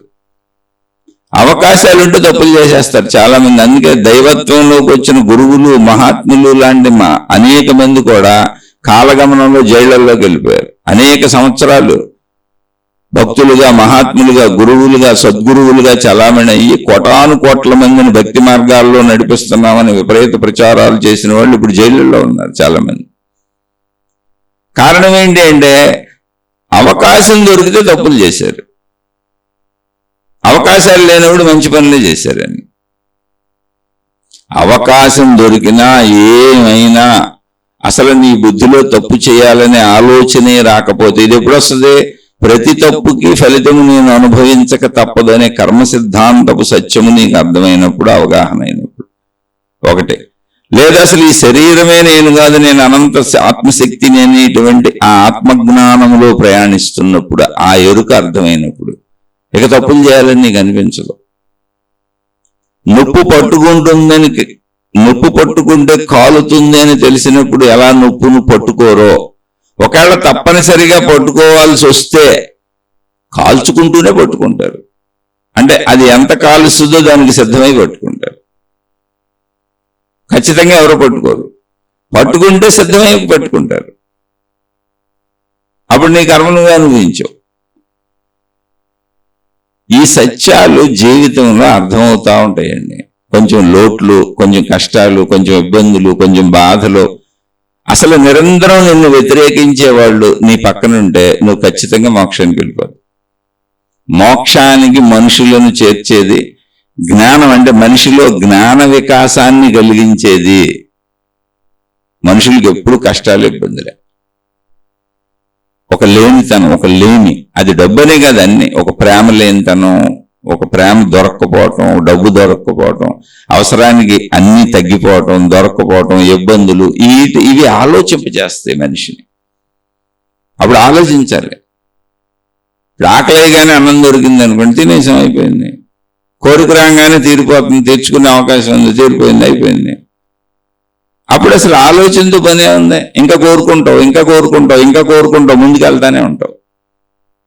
మీరు ఎప్పుడు గుర్తుపెట్టుకోండి, కోరికలు తీరుతున్న కొద్దీ మీ ప్రయాణం ముందుకు పరిగెడతా ఉంటుంది. కోరికలకి ఎదురు దెబ్బ తగిలిన కొద్దీ నీ ప్రయాణం ఆలోచించి సాగటం మొదలవుద్ది. మళ్ళీ కోరుకుంటే ఏమవుతుంది అని. ఒక కోరిక దెబ్బ తగిలింది, దానివల్ల నష్టపోయాను. ఇప్పుడు రెండో కోరిక వస్తుంది, కోరికలు బోళ్ళు వస్తాయి, కానీ నష్టపోయానన్న విషయం తెలుసు కిందాక, గుర్తుందిగా. ఇప్పుడు ఈ కోరిక ఏమవుతుంది, దాన్ని పరిశీలించుకుంటాను. నష్టపోకుండా ఆ కోరిక తీర్చుకోగలిగితే, ధర్మం అయితే, అది మంచి అయితే తీర్చుకుంటాను. లేదు, ఒకవేళ ధర్మం అయినా మంచి అయినా కూడా అది మనకు దొరకపోవచ్చు, అందులో నష్టపోయేది ఉండొచ్చు, దాని జోలికి. ఇవి సహజంగా జీవితంలోనే వచ్చేస్తాయి. ఇది ప్రత్యేకమైన విషయాలు కాదు. జీవితమే గుణపాఠాలు నేర్పుతుంది, జీవితమే పాఠాలు నేర్పుతుంది. ఇంకా బాగా నాకు అర్థమైన విషయం ఏంటి, అంటే అసలు నీ లోపల ఒక నిజమైనటువంటి తపన ఉంటే, అంటే ఈ సృష్టి అంతా ఏంటి, నేనేంటి, అసలు ఎక్కడి నుంచి వచ్చాను, ఎందుకు పుట్టాను, ఎక్కడికి వెళ్తాను, అసలు నాకు అర్థం కాని గజిబిజి ఏంటి, అసమానతలు ఏంటి, ఏదో ప్రపంచంలో జీవిస్తున్నాను, ఏదో ఆకలి ఉంది కాబట్టి తింటున్నాను, తిరుగుతున్నాను, పంచేంద్రియాలు ఉన్నాయి కాబట్టి అనుభవిస్తున్నాను, అది ఒక సహజ జీవితం. నేను, నాది, నా వాళ్ళు, కుటుంబం, సహజ జీవితం. అందరం అలా వెళ్ళిపోవాల్సిందే, అలా మంచిగా వెళ్ళిపోదాం. కానీ అసలు ఇదంతా ఏంటి, రావటం ఏంటి, పోవటం ఏంటి, జననం ఏంటి, మరణం ఏంటి అని ఒక నిజమైనటువంటి తపన నీ అంతరంగంలో సత్యాన్వేషణ, అంటే నాకు నిజంగా సత్యం తెలియాలి అనే భావన, ఆర్తి, ఆవేదన, అవేం బయటికి బోర్ని ఏడవటం కాదు. నీ లోపల కించిత్తు నిజంగా ఉన్నా, నువ్వు ప్రకృతితో కలిసి ఉన్న, ప్రకృతి శక్తితో కలిసి ఉన్న, ప్రకృతి శక్తితోనే కలిసి బతుకుతున్న, అదే నీలో ఉన్న ప్రాణశక్తి, అదే అనంతాత్మశక్తి ఉన్న దానికి నీ నిజాయితీ తెలుసు. అందుకని నీకు అది దారులు చూపిస్తుంది, ఏ దారిలో వెళితే ఈ సత్యం నీకు ఆవిష్కృతం అవుతుంది అని. అందుకని మళ్ళీ ఇక్కడ చెడ్డవాళ్ళకి చెడ్డదారిలో దొరుకుతాయి, మంచి వాళ్ళకి మంచి దారిలో దొరుకుతాయి. నువ్వు చెడ్డవాడివా మంచివాడివా, నువ్వు చెడ్డదానివా మంచిదానివా నువ్వే చూసుకో, నీకే తెలుసు ఆ విషయం. నువ్వు చెడ్డదానివి, చెడ్డవాడివి అయి ఉంటే లోభత్వము, డబ్బు, పిచ్చి, నేను, నాది, నా వాళ్ళు, నా సుఖం నాకు చాలు, ఎవరేమైతే ఏమైపోయింది, అంత చెడ్డతనమే. అంటే నేను ఎవరిని కొట్టలేదు, నేను ఎవరిని తిట్టలేదు, అంటే నువ్వు ఎవరికి పెట్టలేదు కూడా, నువ్వు ఎవరికి మేలు చేయలేదు కూడా. నీ గురించి నీకు బాగా తెలుసు, చూసుకో. అలా కాకుండా నిజాయితీగా సత్యం తెలుసుకోవాలని మనుషులందరూ నాలాంటి వాళ్ళే అని ఒక సమభావన అన్నప్పుడు ఏం చేస్తావు నువ్వు? మనుషులందరూ నాలాంటి వాళ్ళే అని రోజు అనుకుంటున్నానండి నేను, కానీ ఎవరికి పెట్టను, ఎవరికి ఏమి చేయను భావన అయితే అనుకుంటాను. నిజంగా అందరూ నాలాంటి వాళ్ళే అనుకున్నవాడు తను తినేది కూడా తీసి ఇతరులకు పెడతాడు. కుదరదు. సమభావం వచ్చినప్పుడు నువ్వు సమంగానే ప్రవర్తిస్తావు. నీతో నువ్వు ఎలా ప్రవర్తించుకుంటున్నావో అందరితోనూ నువ్వు అలాగే ప్రవర్తిస్తావు. అది రోజు చూపించక్కర్లా, పరిస్థితులు నీకు తారసపడినప్పుడు అప్పుడు ఆ స్వచ్ఛత నీలోనే ఉన్న ప్రాణశక్తికి తెలుసు. ఎందుకంటే అదే అనంతాత్మశక్తి, అదే సృష్టి శక్తి, అదే మొత్తం జీవరాశులన్నింటిలో నుండి ఉన్నటువంటి బ్రహ్మము, అదే విశ్వశక్తి, సృష్టి శక్తి. అప్పుడు అది నీకు దారులు అదే చూపిస్తుంది. ఎటువంటి పరిస్థితులు నీ జీవితంలోకి వస్తే, ఎటువంటి మనుషులు నీ జీవితంలోకి వస్తే, ఎటువంటి సంఘటనలు నీ జీవితంలో జరిగితే నువ్వు ఆ వైపుకు ప్రయాణిస్తావు, ఆ సత్యత నీకు అర్థమవుద్దు, అటు నిన్ను తీసుకెళ్లే ప్రయత్నం చేస్తుంది. ఆ ప్రయత్నం అంతా అలా జరుగుతూనే ఉంటుంది. నిన్ను గిల్లేవాళ్ళు, నిన్ను గిచ్చేవాళ్ళు, నిన్ను ఇబ్బంది పెట్టేవాళ్ళు, నిన్ను బాధ పెట్టేవాళ్ళు, నిన్ను సుఖ పెట్టేవాళ్ళు, నీకు ఆనందం ఇచ్చేవాళ్ళు, నీకు సంతోషం ఇచ్చేవాళ్ళు, అన్ని రకాల వాళ్ళు నిన్ను అటు నడపడానికి వచ్చారు. ఆ వైపు అది తీసుకెళ్తుంది. అందుకని ఎప్పుడు గుర్తుపెట్టుకోండి, మనం ప్రకృతిలో కలిసి ఉన్నాం. అంటే మొత్తం విశ్వం ఉంది, మనం విశ్వంలో ఉన్నామా లేదా? మొత్తం విశ్వంలో భూమి లాంటి గ్రహాలు, గోళాలు, నక్షత్రాలు కోటాను కోట్లు ఉన్నాయి మొత్తం విశ్వంలో. మనం కూడా ఆ విశ్వంలో ఉన్నటువంటి ఒక భూమి లాంటి గ్రహంలోనే ఉన్నామా లేదా? అంటే మనం విశ్వంలో ఉన్నట్టేగా. విశ్వంకి భిన్నంగా మనం ఏం లేంగా. అన్నీ ఎలా ఉన్నాయి విశ్వంలో, మనం కూడా అలాగే ఉన్నాం. అంటే విశ్వ సంబంధం కలిగి ఉన్న జీవులు అంత విశాలంగా ఆలోచించట్లే, నేనని అనుకుంటున్నాం. అంతే. అప్పుడు విశ్వ ప్రణాళికలో భాగంగానే ఉంటుంది మన జీవితం. కానీ మనకు ఇవ్వబడిన స్వేచ్ఛ ప్రకారం మళ్ళీ ఇండివిజువల్కి వచ్చేస్తే మనకు స్వేచ్ఛ ఉంది. మనకు ఇవ్వబడిన స్వేచ్ఛ ప్రకారం మన జీవన విధానాన్ని బట్టి యద్భావం తద్భవతి సూత్రం, అది ఇండివిజువల్. ఎవరు చేసింది వాళ్ళు అనుభవించక తప్పదు, అది ఇండివిజువల్. కర్మ సిద్ధాంతం అది ఇండివిజువల్. వ్యక్తిగతం అంటే శరీరపరంగా ఈ శరీరము నేను అన్న భావనలో నేను అని నేను భావించుకున్న సమస్తము నా పరిమితములో కర్మ సిద్ధాంతం పనిచేస్తుంది. అద్భావం తద్భవతి పనిచేస్తుంది. ఎవరు చేసిన కర్మ వారు అనుభవించక తప్పదు పనిచేస్తుంది. బుద్ధి కర్మానుసరినే పనిచేస్తుంది. ఇవన్నీ కూడా రుణానుబంధ రూపేణ పశుపత్ని సుతాలయం పనిచేస్తుంది. కానీ విశ్వంలో నేను ఒక జీవిని. నేను విశ్వానికైతే భిన్నంగా లేను. విశ్వానికి భిన్నంగా నేను ఎక్కడ ఉంటాను? మొత్తం విశ్వమే కదా ఇదంతా అన్నప్పుడు, అక్కడికి వెళ్ళిపోయినప్పుడు, మొత్తం విశ్వానికి వెళ్ళిపోయినప్పుడు విశ్వంతో కలిసి విశ్వములోనే ఉన్న, విశ్వములోనే బ్రతుకుతున్న, విశ్వశక్తితోనే బ్రతుకుతున్న నేను. అప్పుడు నా నేను గురించి విశ్వానికి ఎందుకు తెలీదు? కాబట్టి యద్భావం తద్భవతి, దారులు విశ్వం ఇస్తుంది. అందుకని మీరు మంచి గురువులు పొందుతారా, చెడ్డ గురువులు పొందుతారా? మంచి మార్గం పొందుతారా, చెడ్డ మార్గం పొందుతారా? మీరు ఏ మార్గంలో ప్రయాణిస్తారనేది మీ అంతర్గత భావం మీద ఆధారపడి ఉంది. ఇది కూడా చెప్పారు మహాత్ములు ఆధ్యాత్మికతలు. మీకు దొరికే గురువు మీ బుద్ధిని బట్టి ఉంటాడు అని చెప్పారు. మీది ఎటువంటి బుద్ధి అటువంటి గురువుని ఎన్నుకుంటారు. కావాలని మీరు ఇప్పుడు కూడా చూసుకోండి. మీ బుద్ధిని బట్టే. నిజముగా ఎవరికైతే అంతరంగములో అసలు బయటికి తెలియదు కూడా, ఆ వ్యక్తికి అనిపిస్తుంది ఈ సత్యం ఏంటబ్బా, ఇది తెలుసుకోవాలి, మనకు అసలు అర్థం కావట్లేదే, ఈ గందరగోళం ఏంటని అంతరంగ స్ఫురణ. అంతే, బయటికి దాన్ని ఏం వాళ్ళు వ్యక్తీకరించక్కర్లేదు. అది నిజాయితీగా ఉన్నప్పుడు, అలాగే నీ భౌతిక జీవితపు ప్రవర్తనలన్నీ నిజాయితీగా మంచిగా ధర్మంగా ఉన్నప్పుడు, లోపల కలిగిన ఆలోచన కూడా ఈ సృష్టికి మూలం ఏంటి, అసలు సత్యం ఏంటి, నేను ఎందుకు ఇలా కొట్టుకుపోతున్నాను ఈ ప్రవాహంలో, అసలు మొత్తం ఈ సృష్టి ఏంటి, మనుషులేంటి అనేది నిజాయితీగా సత్యము తెలుసుకోవాలని అనిపించినప్పుడు, దానికి అనుగుణంగా నువ్వు నిజాయితీగా బ్రతుకుతున్నప్పుడు దారులన్నీ ప్రకృతి అయితే ఏర్పాటు చేస్తుంది. అందుకే మంచి వాళ్ళకి ఎన్ని కష్టాలు ఎందుకు వస్తాయని అడుగుతుంటారు చాలా మంది. అవి కష్టాలు కాదు, పాడు కాదు. రోడ్డు మలుపులు తిప్పేటప్పుడు ఇప్పుడు డ్రైవింగ్ చేసుకుంటూ వెళ్తున్నామండి. ఘాట్ రోడ్లోనే ఉంటాయి, అంటే కొండల్లో రోడ్లు. అవి చూడండి, డ్రైవర్ గిరగిరగిరగిరగా తిప్పేస్తుండాలి, స్టీరింగ్ చాలా జాగ్రత్తగా ఉండాలి, బ్రేక్లు వేస్తుండాలి, చాలా ఎరుకుతో డ్రైవ్ చేయాలి. అలాగే జ్ఞాన మార్గ ప్రయాణం, సత్యాన్వేషకుడు ఘాట్ రోడ్లో ప్రయాణం చేస్తున్నటువంటి డ్రైవర్ చాలా ఎరుకతో ఆపరేట్ చేస్తూ ఉండాలి. ఎందుకంటే ఘాట్ రోడ్ అది మొత్తం, లేదంటే లోయలో పడిపోతాం. లోయ అంటే ఏంటి, మళ్ళీ కోరికల్లో పడిపోతాం, ప్రపంచంలో పడిపోతాం, మళ్ళీ దుర్మార్గంలో పడిపోతాం, చెడులో పడిపోతాం, మనమే హింసించుకుంటాం. మనం ఎవరికి హాని చేయలేము. అసలు సృష్టిలో ఎవరు ఎవరికి హాని చేయలేరు. మీరు అనుకోవచ్చు. ఇప్పుడు తల్లిదండ్రులు చాలా మంది పక్షపాతంగా ఉన్న బోల్డ్ మందిని చూశాను. పక్షపాతం ఏంటో తెలుసా? నా మాట వినకపోతే మీకు ఆస్తులు ఇవ్వం, నా మాట వినే వాళ్ళందరికీ ఇచ్చేసుకుంటాను. నా మాట వినకపోతే నా పిల్లల మీద, నా సొంత కొడుకు, నా సొంత కూతుళ్ళ మీద దుష్ప్రచారాలు చేస్తాను. అంటే అది అందరూ చేయరు, సాగుతున్నోళ్ళు. అందరూ ఎందుకు చేస్తారు? వాళ్ళకి సాగుతుంది. అసలు ప్రపంచంలో కోటికి ఒక 10 మంది తప్ప మిగిలిన తల్లిదండ్రులు అందరూ పిల్లల కోసమే బతుకుతారు. తెలుసో తెలియక ఒకళ్ళు కొట్టొచ్చు, తిట్టొచ్చు, కానీ పిల్లల కోసమే బతుకుతారు. పెంపకంలో అజ్ఞానం ఉండొచ్చు, కానీ పిల్లల కోసమే బతుకుతారు. ఒక కోటికి ఒక 10 మంది మాత్రం పిల్లల్ని పీడిస్తూ బతుకుతారు. పిల్లల్ని మా కోసం బతకమని అడుగుతారు. అలాంటి లాటరీ ఎవరైనా మనకు కూడా తగలొచ్చు. కానీ ఆ లాటరీ అనేది లాటరీనే నిజంగా, అది మోక్షానికి పెట్టుకెళ్తుంది, అది జ్ఞానానికి పెట్టుకెళ్తుంది. అంటే దీనికి మనకి మహాత్ములు ఆల్రెడీ కథలు అందించేశారు. ఇటువంటి కథలు మహాత్ములే అందించారు. ప్రహ్లాదుడు అనేటువంటి అతను, మీరు కథ వినే ఉంటారు. ప్రహ్లాదుడి గురించి వినని వాళ్ళు భారతదేశంలో ఉండటం, అది ఆధ్యాత్మికతలో తక్కువ, ఎక్కడో చోట పేరు వింటారు. ఆయన తండ్రి హిరణ్యకశ్యపుడు.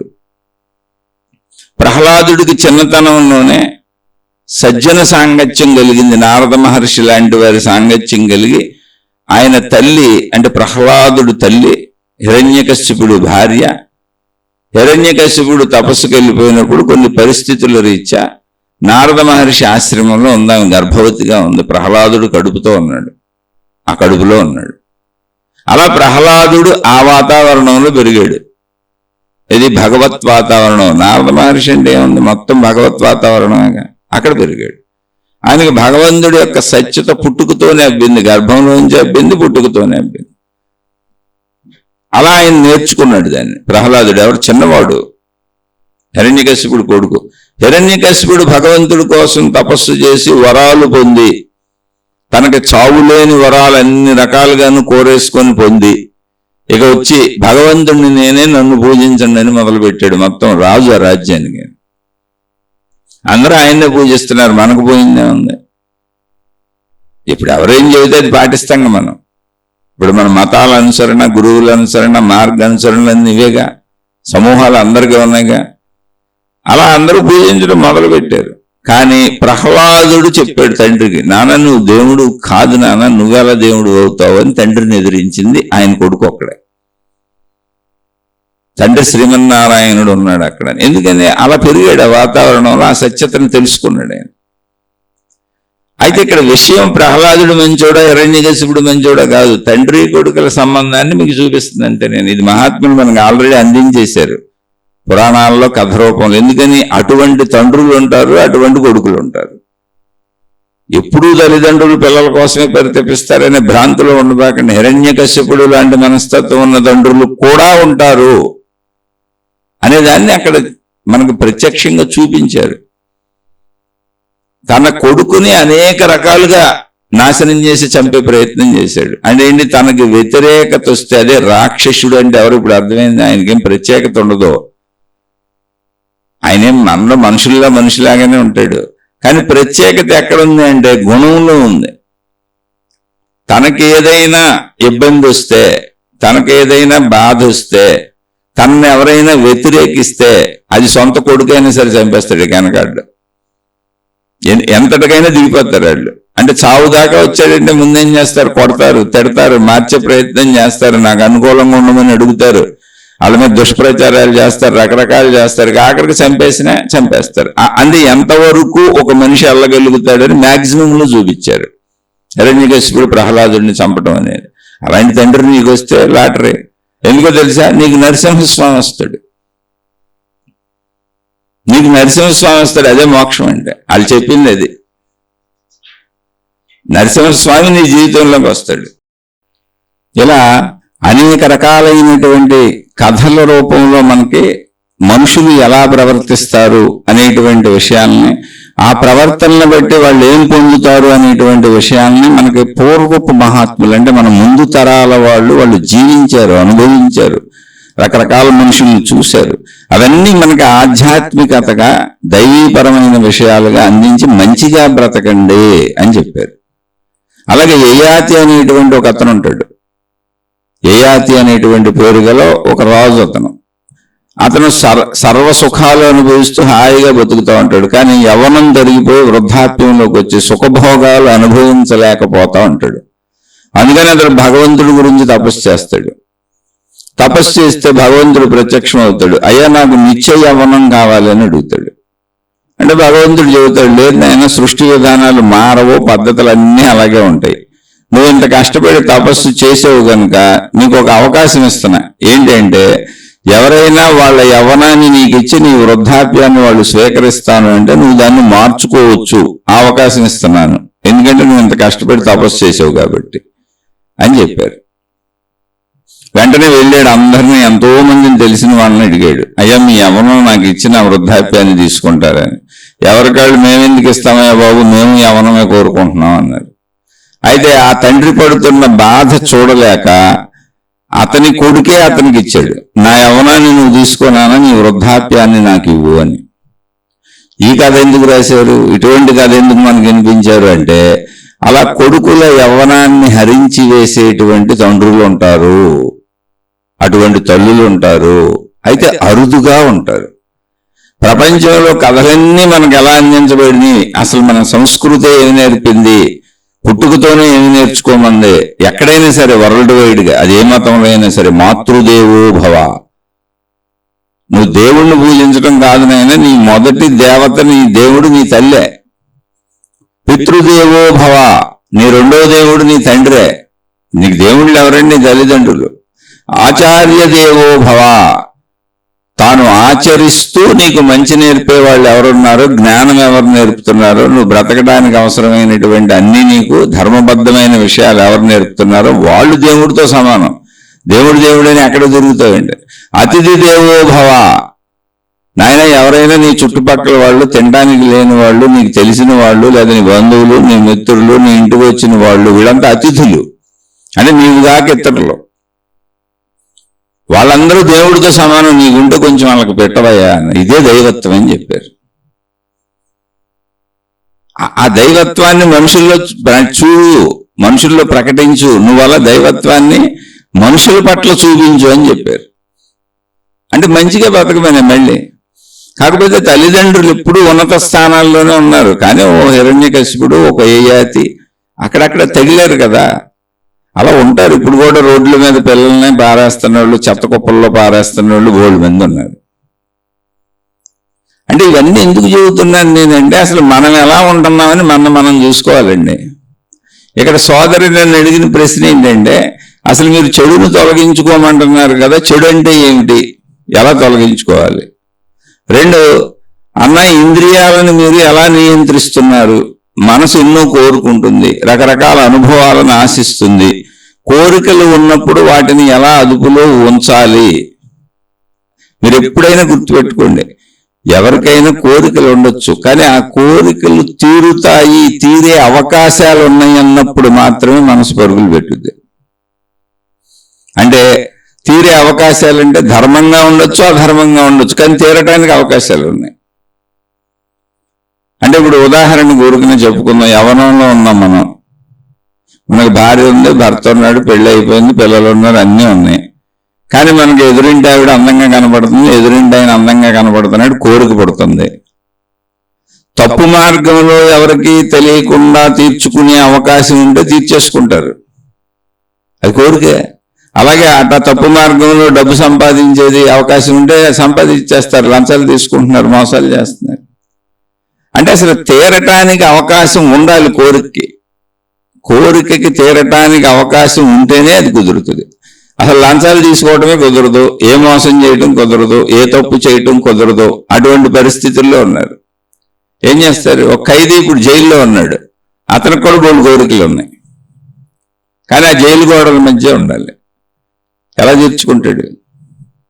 అలా కొంతమందిని కోరికల వైపు మనిషి వెళ్ళి తప్పులు చేయకుండా పరిస్థితులు నియంత్రిస్తూ ఉంటాయి. పరిస్థితుల రీత్యా కూడా మంచిగా ఉంటారు. అది వాళ్ళలో భయమై ఉండొచ్చు, బలహీనత అయి ఉండొచ్చు. ఒకవేళ నేను తప్పు చేస్తే దొరికిపోతే బాబోయ్ అంత చెడ్డ పేరు నేను భరించలేను, అంత చెడుని నేను తట్టుకోలేను, అలా కూడా మంచిగా ఉంటారు. కాబట్టి మీరు ఇంద్రియాలని ఎలా నియంత్రిస్తున్నారని నన్ను అడిగినప్పుడు, అసలు నా చిన్నతనం నుంచి నా తల్లి చనిపోవడం అనే పాయింట్లోంచి ఇప్పటి వరకు, అంటే ఇప్పుడు 57 సంవత్సరాల జీవితం వరకు ఎప్పుడు నేను నియంత్రించబడుతున్నాను. అంటే ప్రకృతి నన్ను నియంత్రిస్తుంది మనుషుల రూపంలోనే. అంతకు మించి నాకు ఛాన్స్ లేదు, అలా ఉండటానికి మించి నాకు ఛాన్స్ లేదు. రెండు, చిన్నతనం నుంచి నాకు కొంచెం స్వతంత్ర జ్ఞానం వచ్చిన దగ్గర నుంచి 17-18 ఏళ్ల నుంచి గురువులంటూ, ఆధ్యాత్మికత అంటూ, పుస్తకాలు చదువుకుంటూ, ప్రవచనాలు వింటూ తిరుగుతూ నియంత్రించబడుతున్న ఏ విషయమూ పెద్ద దుఃఖపరమైన విషయంగా నేను తీసుకోవట్లేదు. అంటే ఈ నియంత్రించబడటం అనేది ఏంటి అంటే, పరిస్థితులు అసలు సమకూరాలుగా. ఇప్పుడు ఒక బస్సులో వెళ్తున్నాం అనుకోండి, మన సీట్లో మనం కూర్చున్నాం, ఒకవేళ తిరగాలి అనుకుంటే ఎంతవరకు తిరగగలం? ఆ బస్సు వరకే తిరగగలం. ఇప్పుడు కోరిక మనకి బస్సు దాటేసి ఎక్కడికో వెళ్ళిపోదాం, ఆకాశం అంత ఎత్తుకెళ్ళిపోదాం అని అనిపించవచ్చు, కానీ కుదరదుగా. అలా నా జీవితంలో చాలా పరిస్థితులు కుదరవు. నేను అసలు ఏ సాధనలు చేయలేదు. నిరంతరం మంచిని వింటం ఒకటి నేర్చుకున్నాను, ఏదైనా చదువుకోవటం నేర్చుకున్నాను. ఎక్కడెవరైనా మహాత్ములు ఉన్నారంటే మంచోళ్ళు చెడ్డోళ్ళు అందరినీ చూడటం నేర్చుకున్నాను చిన్నప్పటి నుంచి. అలాగే జీవితంలో పరిస్థితులు ఎప్పుడు నన్ను నియంత్రించుకుంటూ వచ్చినాయి. పరిస్థితులు నియంత్రిస్తున్నాయి. పరిస్థితులు ఎలా నియంత్రిస్తాయి? చుట్టూ ఉన్న మనుషుల రూపంలోనే. ఆ నియంత్రణ దాటి చేయడానికి నా దగ్గర వనరులు వసతులు లేవు. ఇప్పుడు లేవు, అప్పుడు లేవు. ఇప్పుడు పోనీ ఏదైనా తప్పులు చేద్దాము, ఏదైనా పొరపాట్లు చేద్దాము అని అనుకున్నాను అనుకోండి, ఒకవేళ ఆలోచనలు రావచ్చు, మనిషినే ఎందుకు రావు? అయితే ఇప్పుడు అయ్యో కుటుంబం ఉంది, అసలు ఇప్పటికే జీవితకాలం మౌనం పెట్టుకొని ధన సంపాదన వదిలేశాను, చాలా ఇబ్బందుల్లో ఉన్నాను, బాధల్లో ఉన్నాను, మళ్ళీ కుటుంబ సభ్యులకి చెడ్డ పేరులు తెచ్చి ఆ బతికే పిల్లల జీవితాలు కూడా నాశనం చేయటం ఎందుకు అనే భావన వస్తుంది. అలా మొదటి నుంచి ఏదో ఒక భావన వస్తుంది. ఎలా నువ్వు అదుపు చేసుకుంటున్నావు అంటే ప్రతిదానికి వచ్చిన ప్రతి తప్పు ఆలోచనకి, అసలు తప్పు ఆలోచనలు ఇప్పుడు లేవు నాలో. ఎందుకనంటే 57 సంవత్సరాల వయసు వచ్చేటప్పటికే చాలా అణిగిపోతాయి. 60 వేసుకోండి, ఎన్నో అనుభవించాను, ఎన్నో చూశాను, ఎన్నో తిన్నాను, ఎన్నో తాగాను, ఎన్ని అనారోగ్యాలకు శరీరం గురై ఉంటుంది, ఎన్ని మానసిక బాధలకు మనసు గురై ఉంటుంది, ఎన్నో రకాల కుటుంబిక సమస్యలు, ఆర్థిక సమస్యలు, సామాజిక సమస్యలు, చుట్టూ ఉన్నవాళ్ళు ఎన్నో చూసి ఉంటాను, నాకెన్నో అనుభవించి ఉంటాను. వాటి నుంచి వాళ్ళు జ్ఞానం వచ్చి ఉంటుందిగా, ఈ తప్పులు ఇంక చెయ్యొద్దు అటు వెళ్ళొద్దని. అలా కొంత వచ్చి ఉంటుంది. 2 నేను గమనించిన విషయాలు. మా కుటుంబంలో నాకు మేనత్త అయ్యేటువంటి ఆవిడ ఒక ఆయనకి ఇచ్చి వివాహం చేశారు, చాలా డబ్బు ఉన్నోళ్ళు.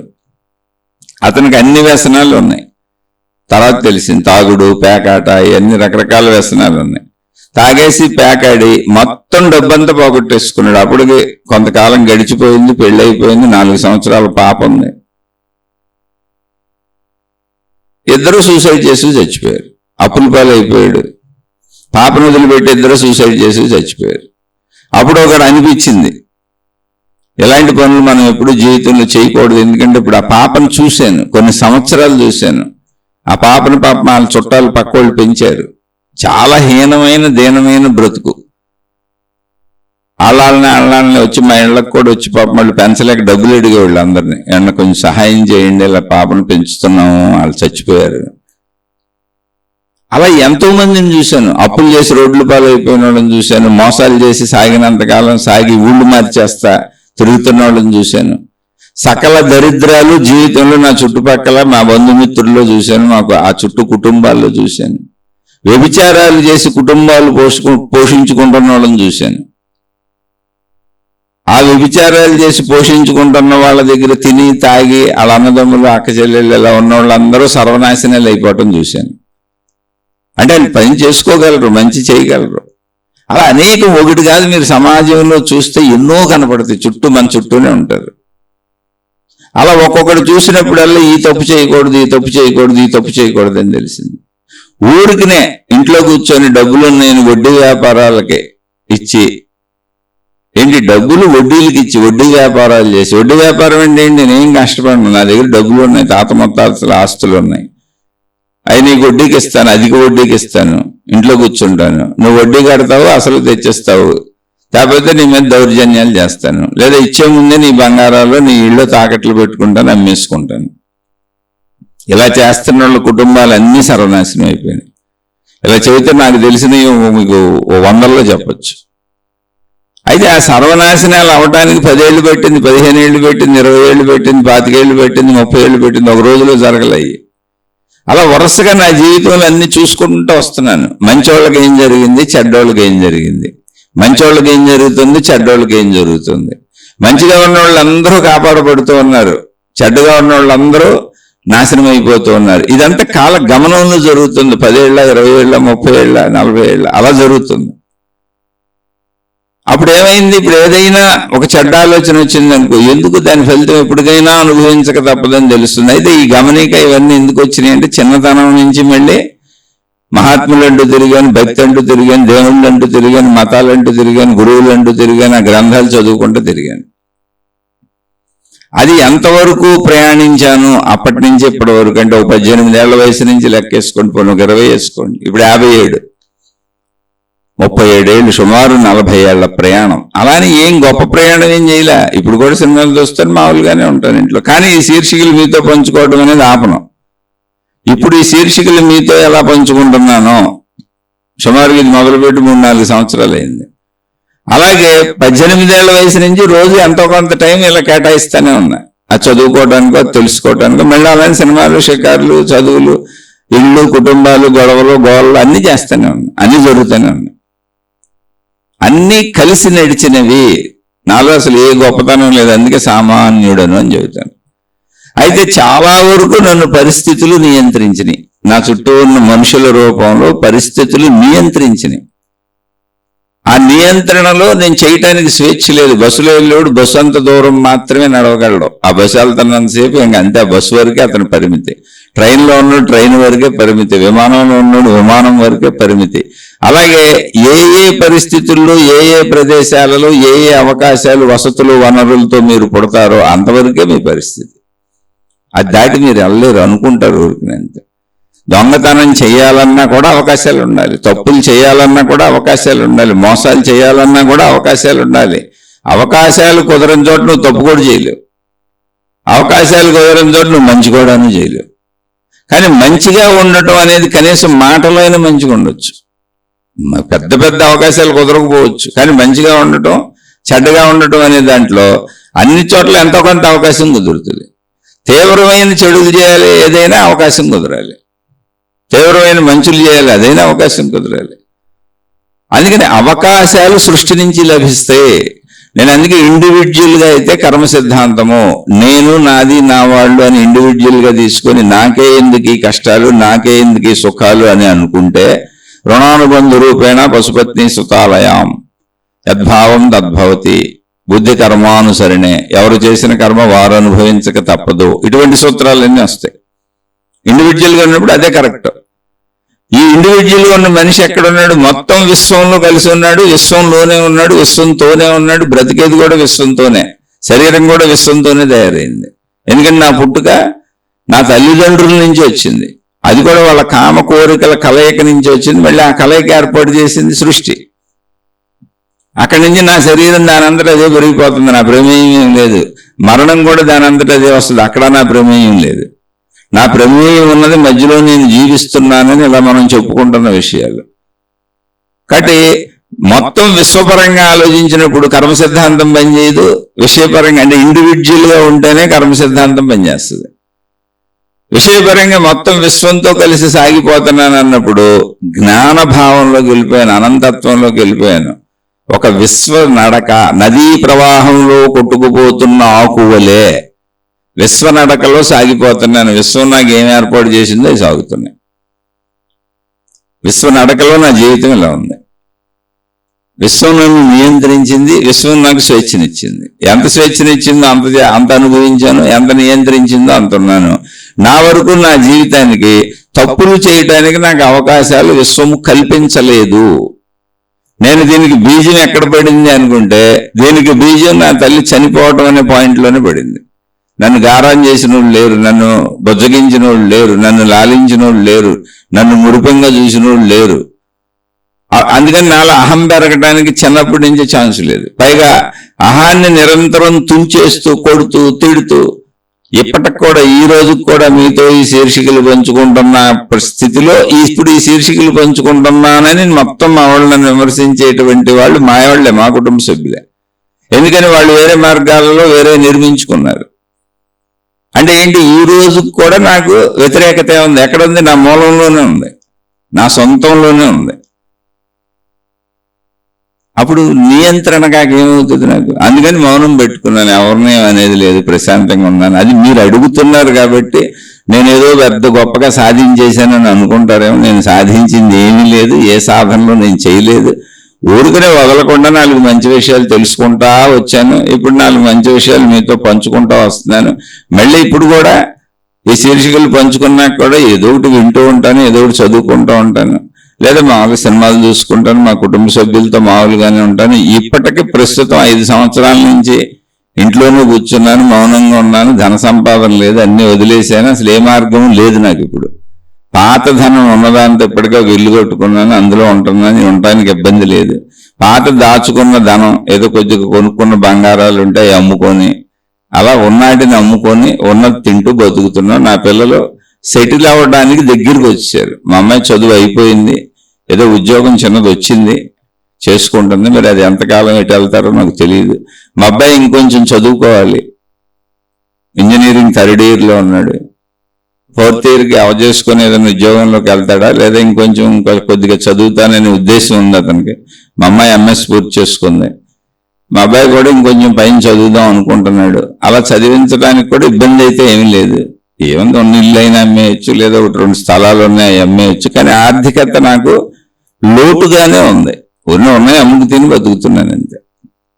దానికి నాకు భయం లేదు, బాధ లేదు, దుఃఖం లేదు. నేనున్న పరిస్థితి అది.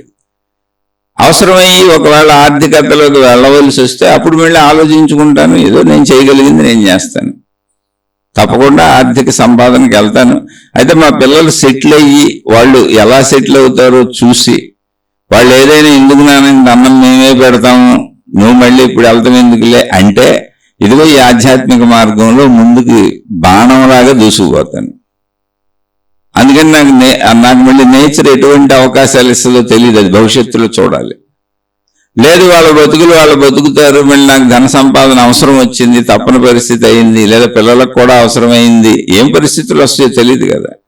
ఇప్పుడు నాకైతే ఎవరూ లేరు, నా భార్య నా పిల్లలు అంతే. నేను జీవితకాలం మౌనం, ఏ ఒక్క మనిషితోనూ నాకు సంబంధ బాంధవ్యాలు లేవు. నేనే అలా పెట్టుకొని నేనే ఉంటున్నాను, ఎవరి తప్పు లేదు, నేనే అలా పెట్టుకున్నాను, నేనే అలా ఉంటున్నాను. అసలు నేను చెప్పిన ఏ విషయాలలోనూ అవన్నీ నా భావాలే తప్ప ఎదుటి వాళ్ళు నన్ను ఎవరో ఏ బాధ పెట్టలేదు. నేను భావించుకుంటున్నాను. నా భావనలో నాకు కొంతమంది నచ్చారు, కొంతమంది నచ్చలేదు, కొన్ని ప్రవర్తనలు నచ్చినాయి, కొన్ని ప్రవర్తనలు నచ్చలేదు. అందుకని నా నచ్చని స్థితిని చెప్పాను తప్ప ఎదుటి వాళ్ళు తప్ప అసలు ఎవరిది లేదు. అది కూడా చెబుతున్నాను, అందరూ మంచోళ్ళే. ఎందుకు ఉంటుంది? ఇండివిజువల్గా వచ్చినప్పుడు చెప్పాను కదా, కర్మ సిద్ధాంతం ఎవరు చేసుకుంది వాళ్ళు అనుభవించక తప్పదు. ఇది నా కర్మ సిద్ధాంతం. నాకు అలా ఉంది. నేను చేసిన కర్మల ఫలితాలు నాకు ఇలా వస్తున్నాయి కాబట్టి నేను చక్కగా వాటిని అంగీకరిస్తాను. నేనే సాధన చేయలేదు. ఇప్పుడు చెడు తొలగించుకోండి అంటున్నారంటే ఇప్పుడు నేనే చెడు చేయను, కనీసం అబద్ధం కూడా చెప్పను, నాకు అవసరం లేదు.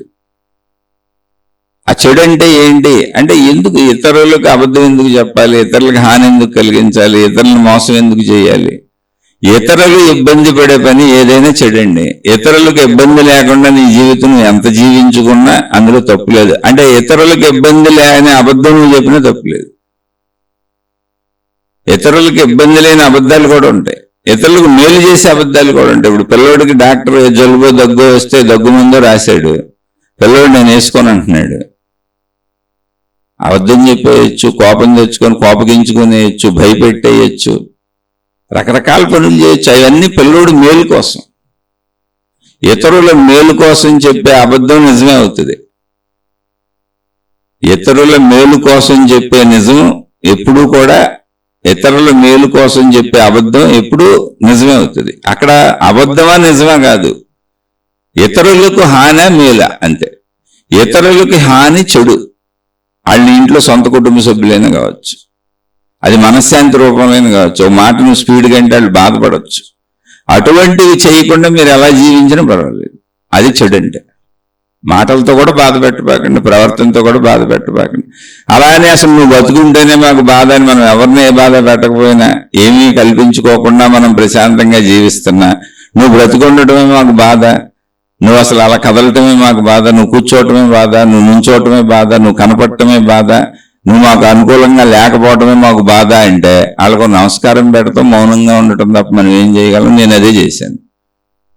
నువ్వు అన్నీ మాకు నచ్చినట్టు చేయాలి, మాకు నచ్చినట్టు చేయకపోతే అదంతా మాకు బాధ అంటే నేను చేయలేను, నమస్కారం పెట్టి మౌనంగా ఉన్నాను. నేను చేసిందే చెప్పగలను కాబట్టి చెబుతున్నాను, తప్పో రైటో తెలియదు. నేనైతే నా దృష్టిలో నేను ఇండివిజువల్గా తీసుకోవట్లా, మొత్తం విశ్వ ప్రవాహంగా తీసుకున్నా. ఆకాశ గంగ, జ్ఞాన గంగ, ఆత్మశక్తి అనేటువంటి శక్తి ప్రవాహం భూమి మీద నదీ ప్రవాహంలో కొట్టుకుపోతున్న ఎండుటాకు ఎలాంటిదో, శక్తి ప్రవాహంలో కొట్టుకుపోతున్న ఒక జీవిని నేను. మొత్తం జీవులందరూ అంటే నా వరకు ఒక జీవిని. ఆ శక్తి దిశ ఎటు తీసుకుపోతే అటు పోతా నేను. ఇండివిజువల్గా అయితే ఖచ్చితంగా నేను కర్మ సిద్ధాంతం, నేనేం చేశానో అది నాకు తిరిగి వస్తుంది. కాబట్టి నేను మంచిగా ఉందాం అనుకుంటున్నా, ఎందుకంటే మంచిగా తిరిగి రావాలని నేను కోరుకుంటున్నా. ఇక భవిష్యత్తుకు వచ్చేటప్పటికి ధనం నాకు ఇబ్బంది అవుద్ది, అంతకంటే ఇంకేముండదు. ఎందుకంటే నాకు మరణ భయం ఏం లేదు. ఇప్పుడు 57 ఏళ్ళు జీవితం మొత్తం చూసేసాను. ఎన్నిసార్లు తిన్నా ఇవే, ఎన్నిసార్లు చూసినా ఇవే, ఎన్నిసార్లు విన్నా ఇవే, ఎన్నిసార్లు మాట్లాడినా ఇవే, ఎన్నిసార్లు స్పర్శ సుఖాలైనా ఇవే, ఎన్నిసార్లు స్త్రీ పురుష సుఖాలైనా ఇవే. ఇక పిల్లల్ని, ఒక మగపిల్లవాడు ఒక ఆడపిల్ల, ఉండేది ఆళ్లే కదా, చక్కగా పెంచుకోవటం, వాత్సల్యం, మమకారం అన్నీ చూశాను. వాళ్ళు పెద్దోళ్ళు కూడా అయిపోయారు. ఇంకా చూడటానికి ఏమైనా తల్లిదండ్రులను ముందు నుంచి అనుభవించుకుంటూ చూసుకుంటూ వచ్చాను. బంధుమిత్రులతో గడిపాను, స్నేహితులతో గడిపాను. ఇంకా ఎన్నాళ్ళు ఉన్నా ఇంతే. కాబట్టి మరణం ఎప్పుడు వచ్చినా ప్రాబ్లం లేదు. మరణం వచ్చే వరకు బతుకుంటే తప్పు మాత్రం చేయను. ఇంకా అనారోగ్యాలు బాధలు వస్తే వైద్యం చేయించుకోగలిగితే చేయించుకుంటాను, లేదా ముడుచుకు పడుకుంటాను. అది భయం లేదు, బాధ లేదు. ఇక బతకటానికి ఆర్థికత మరి ప్రాణం పోకుండా ఉంటే, అటు కుటుంబం ఉంది, భార్య ఉంది, పిల్లలు ఉన్నారు, ఆర్థికత అవసరమైతే తప్పకుండా ముందు రోజుల్లో, ఇప్పుడు ప్రస్తుతానికి నడక నడుస్తుంది, ఉన్నాయి అమ్ముకు తింటున్నానని నేనే చెబుతున్నాను. ముందు రోజుల్లో అవసరమైతే తప్పకుండా మళ్ళీ నేను ఏం చేయగలను, అప్పుడు ఆ వయసుకి ఆ రోజుల్లో ఏం చేయగలను, అది నేను తప్పకుండా ఆర్థికతని మళ్ళీ సంపాదించుకోవడానికి ప్రయత్నిస్తాను.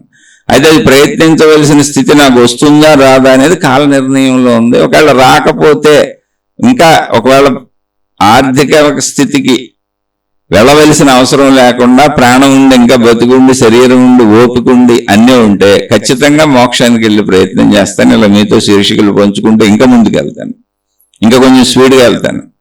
ఇప్పుడు కుటుంబం ఉంది, బాధ్యతలు ఉన్నాయి, పిల్లలు ఉన్నారు, సెటిల్ అవ్వాలి, ఇవన్నీ చూసుకుంటూ కొంచెం స్లోగా అడుగులు వేస్తున్నాను. ఈ శీర్షికల రూపం వరకే ఆగాను, ఇంకా కొంచెం స్పీడ్గా వెళ్తాను. లేదా ఆర్థికత అవసరమైతే ఖచ్చితంగా అందులోకి వెళ్తాను.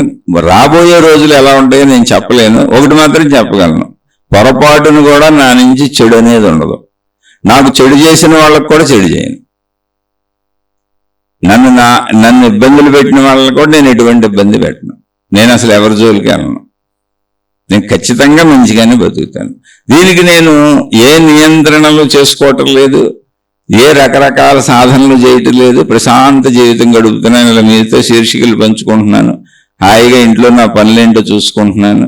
వింటే ఏమన్నా 4 మంచి పుస్తకాలు చదువుకుందో, లేదా యూట్యూబ్లోనో, లేదా ఏదన్నా ప్రవచనాలు లాంటివి వింటాను, లేదా చక్కగా భౌతికంగా సినిమాలు పెట్టుకుంటాను, చూసుకుంటాను. మా పిల్లలు ఉన్నారు, వాళ్ళతో కబుర్లు ఆడుకుంటాను. జస్ట్ బతకటం మాత్రం నా కొడుకు, నా కూతురు, నేను, నా భార్య. నా భార్య తల్లి గారు వృద్ధాప్యంలో ఉన్నారు, 75 ఏళ్ళు పైన ఉంటాయి. ఆవిడ మా ఇంట్లోనే ఉంటున్నారు. నాకు అత్తగారు. ఏదన్నా అవసరమైతే ఆవిడకి ఏ మందులో గిందులో అటువంటి చూడవలసినవి చూస్తాను. ఇంకా భౌతికంలో మనుషులు తెలియదా అంటే చాలా మంది తెలుసు నాకు. కానీ సంబంధ బాంధవ్యాలు లేవు, ఇక ముందుకు ఉండబోవు కూడా. ఎందుకంటే ఇంకా ముందుకు వెళ్ళిన కొద్దికి వీలైతే ఆధ్యాత్మికంగా ముందుకెళ్దాం, ఉన్న బంధాలను కూడా సెటిల్ చేసేసుకుంటే నా ధర్మాలు పూర్తయిపోతాయి. నా పిల్లలు సెటిల్ అయ్యారనుకోండి, నా బాధ్యతలు హాయిగా పూర్తయిపోతాయి. ఇక నా భార్య ఉంటుంది, ఏముంది, ఇంత వండుకు తిని చక్కగా మీతో ఈ శీర్షికలు పంచుకుంటూ ఇంకా కొంచెం ఆధ్యాత్మికతలో ముందుకెళ్ళి ఇంకొంచెం ప్రశాంతంగా, ఇంకొంచెం మంచిగా, ఇంకొంచెం నన్ను నేను తెలుసుకోవడానికి వీలుగా ప్రయాణించే ప్రయత్నం చేస్తాను. నేనైతే ఏ సాధనలు మనసును నియంత్రించడానికి చేయట్లేదు. నాకు అర్థమైంది ఏంటి, చిన్నతనం నుంచి ఇప్పటి వరకు, నా 57 సంవత్సరాల వరకు నాకు అర్థమైంది ఏంటంటే, ఇంద్రియాలను ఎలా నియంత్రిస్తున్నారు. మనసు ఎన్నో కోరుకుంటుంది కదా, రకరకాల అనుభవాలను ఆశిస్తుంది కదా. కోరికలు ఉన్నప్పుడు వాటిని ఎలా అదుపులో ఉంచాలి అంటే, అవకాశాలు ఉంటే మాత్రమే, అవకాశాలు కలిగిన వారు మాత్రమే తప్పులు చేయగలరు, ఒప్పులు చేయగలరు. అవకాశాలు ఉన్నా తప్పులు చేయకుండా ఉండడం ఆధ్యాత్మిక జ్ఞానం. అది చిన్నతనం నుంచి నాకు జ్ఞానము కలిసి వచ్చింది, నేను నియంత్రించబడ్డాను. నాకు అవకాశాలు కూడా లేవు, 2 కలిసి వచ్చినాయి. అది రెండిటితో సహజంగా సాగుతున్న వ్యక్తిని నేను ప్రత్యేకమైన సాధనలు అయితే అప్పుడు చేయలేదు, ఇప్పుడు చేయలేదు, ఇప్పుడు చేయట్లేదు, ప్రశాంతంగా బతుకుతున్నాను. చెడు అనేది మళ్ళీ చెబుతున్నాను. చెడు అంటే ఏంటి, ఎలా తొలగించుకోవాలి అంటే మీ వలన రెండవ వాళ్ళకి ఇబ్బంది కలగటం, అంటే మీరు మీ వలన ప్రత్యేకంగా ఇబ్బంది మీరు కలిగించటం. మీరు ఉండటమే వాళ్ళకి ఇబ్బంది, మీరు బతకటమే వాళ్ళకి ఇబ్బంది. ఇప్పుడు నేను బతకటమే చాలా మందికి ఇబ్బంది అవ్వచ్చు, నేను ఎందుకు చచ్చిపోతాను? నేను అసలు వాళ్ళకి సంబంధం లేకపోయినా ఈ శీర్షికలు నేను ఇందులో చెప్పటమే బోల్డ్ మందికి ఇబ్బందిగా ఉంది. అది నేను చెప్పుకుంటే మీకు ఇబ్బందిగా ఉంటేట, నేను అన్నం తింటే మీరు బాధపడితే, నేను బట్టలు కట్టుకుంటే మీరు బాధపడితే, నేను బతుకుతుంటే మీరు బాధపడితే నేను చచ్చిపోలేనుగా. అటువంటిది కాకుండా ఉద్దేశపూర్వకంగా నేను ఎవరిని బాధపెట్టను, ఉద్దేశపూర్వకంగా నేను ఎవరి జోలికి వెళ్ళను. గతంలో జరిగిపోయిన విషయాల్లో నన్ను బాధ పెట్టిన వాళ్ళని కూడా నేను బాధ పెట్టను. ఇప్పుడు అసలు ఎవరో నన్ను బాధ పెడతానికి వీలున్నంత వరకు అవకాశం లేదు, నేను మౌనంగా బ్రతుకుతున్నాను కాబట్టి. అయినా ప్రయత్నిస్తూ ఉంటారు. సరే చూద్దాం కాలంలో ఏం జరుగుద్దో. అన్నింటికీ ఇక్కడ విశ్వశక్తి ఉంది.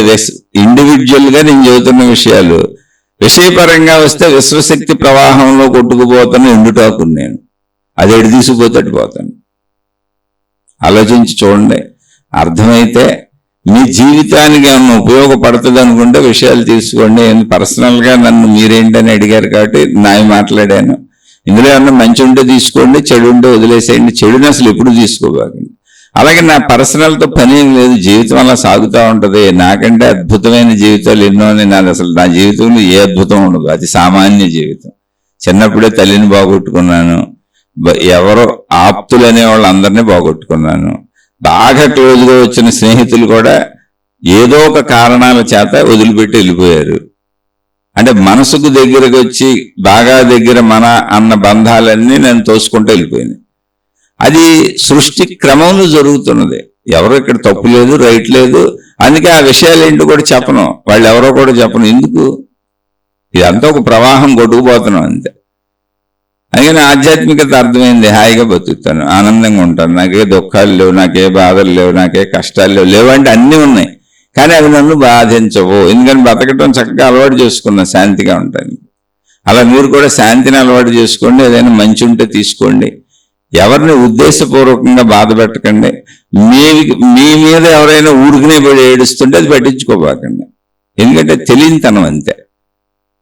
ఉద్దేశపూర్వకంగా ఎవరిని బాధ పెట్టబాకండి, అది చెడు.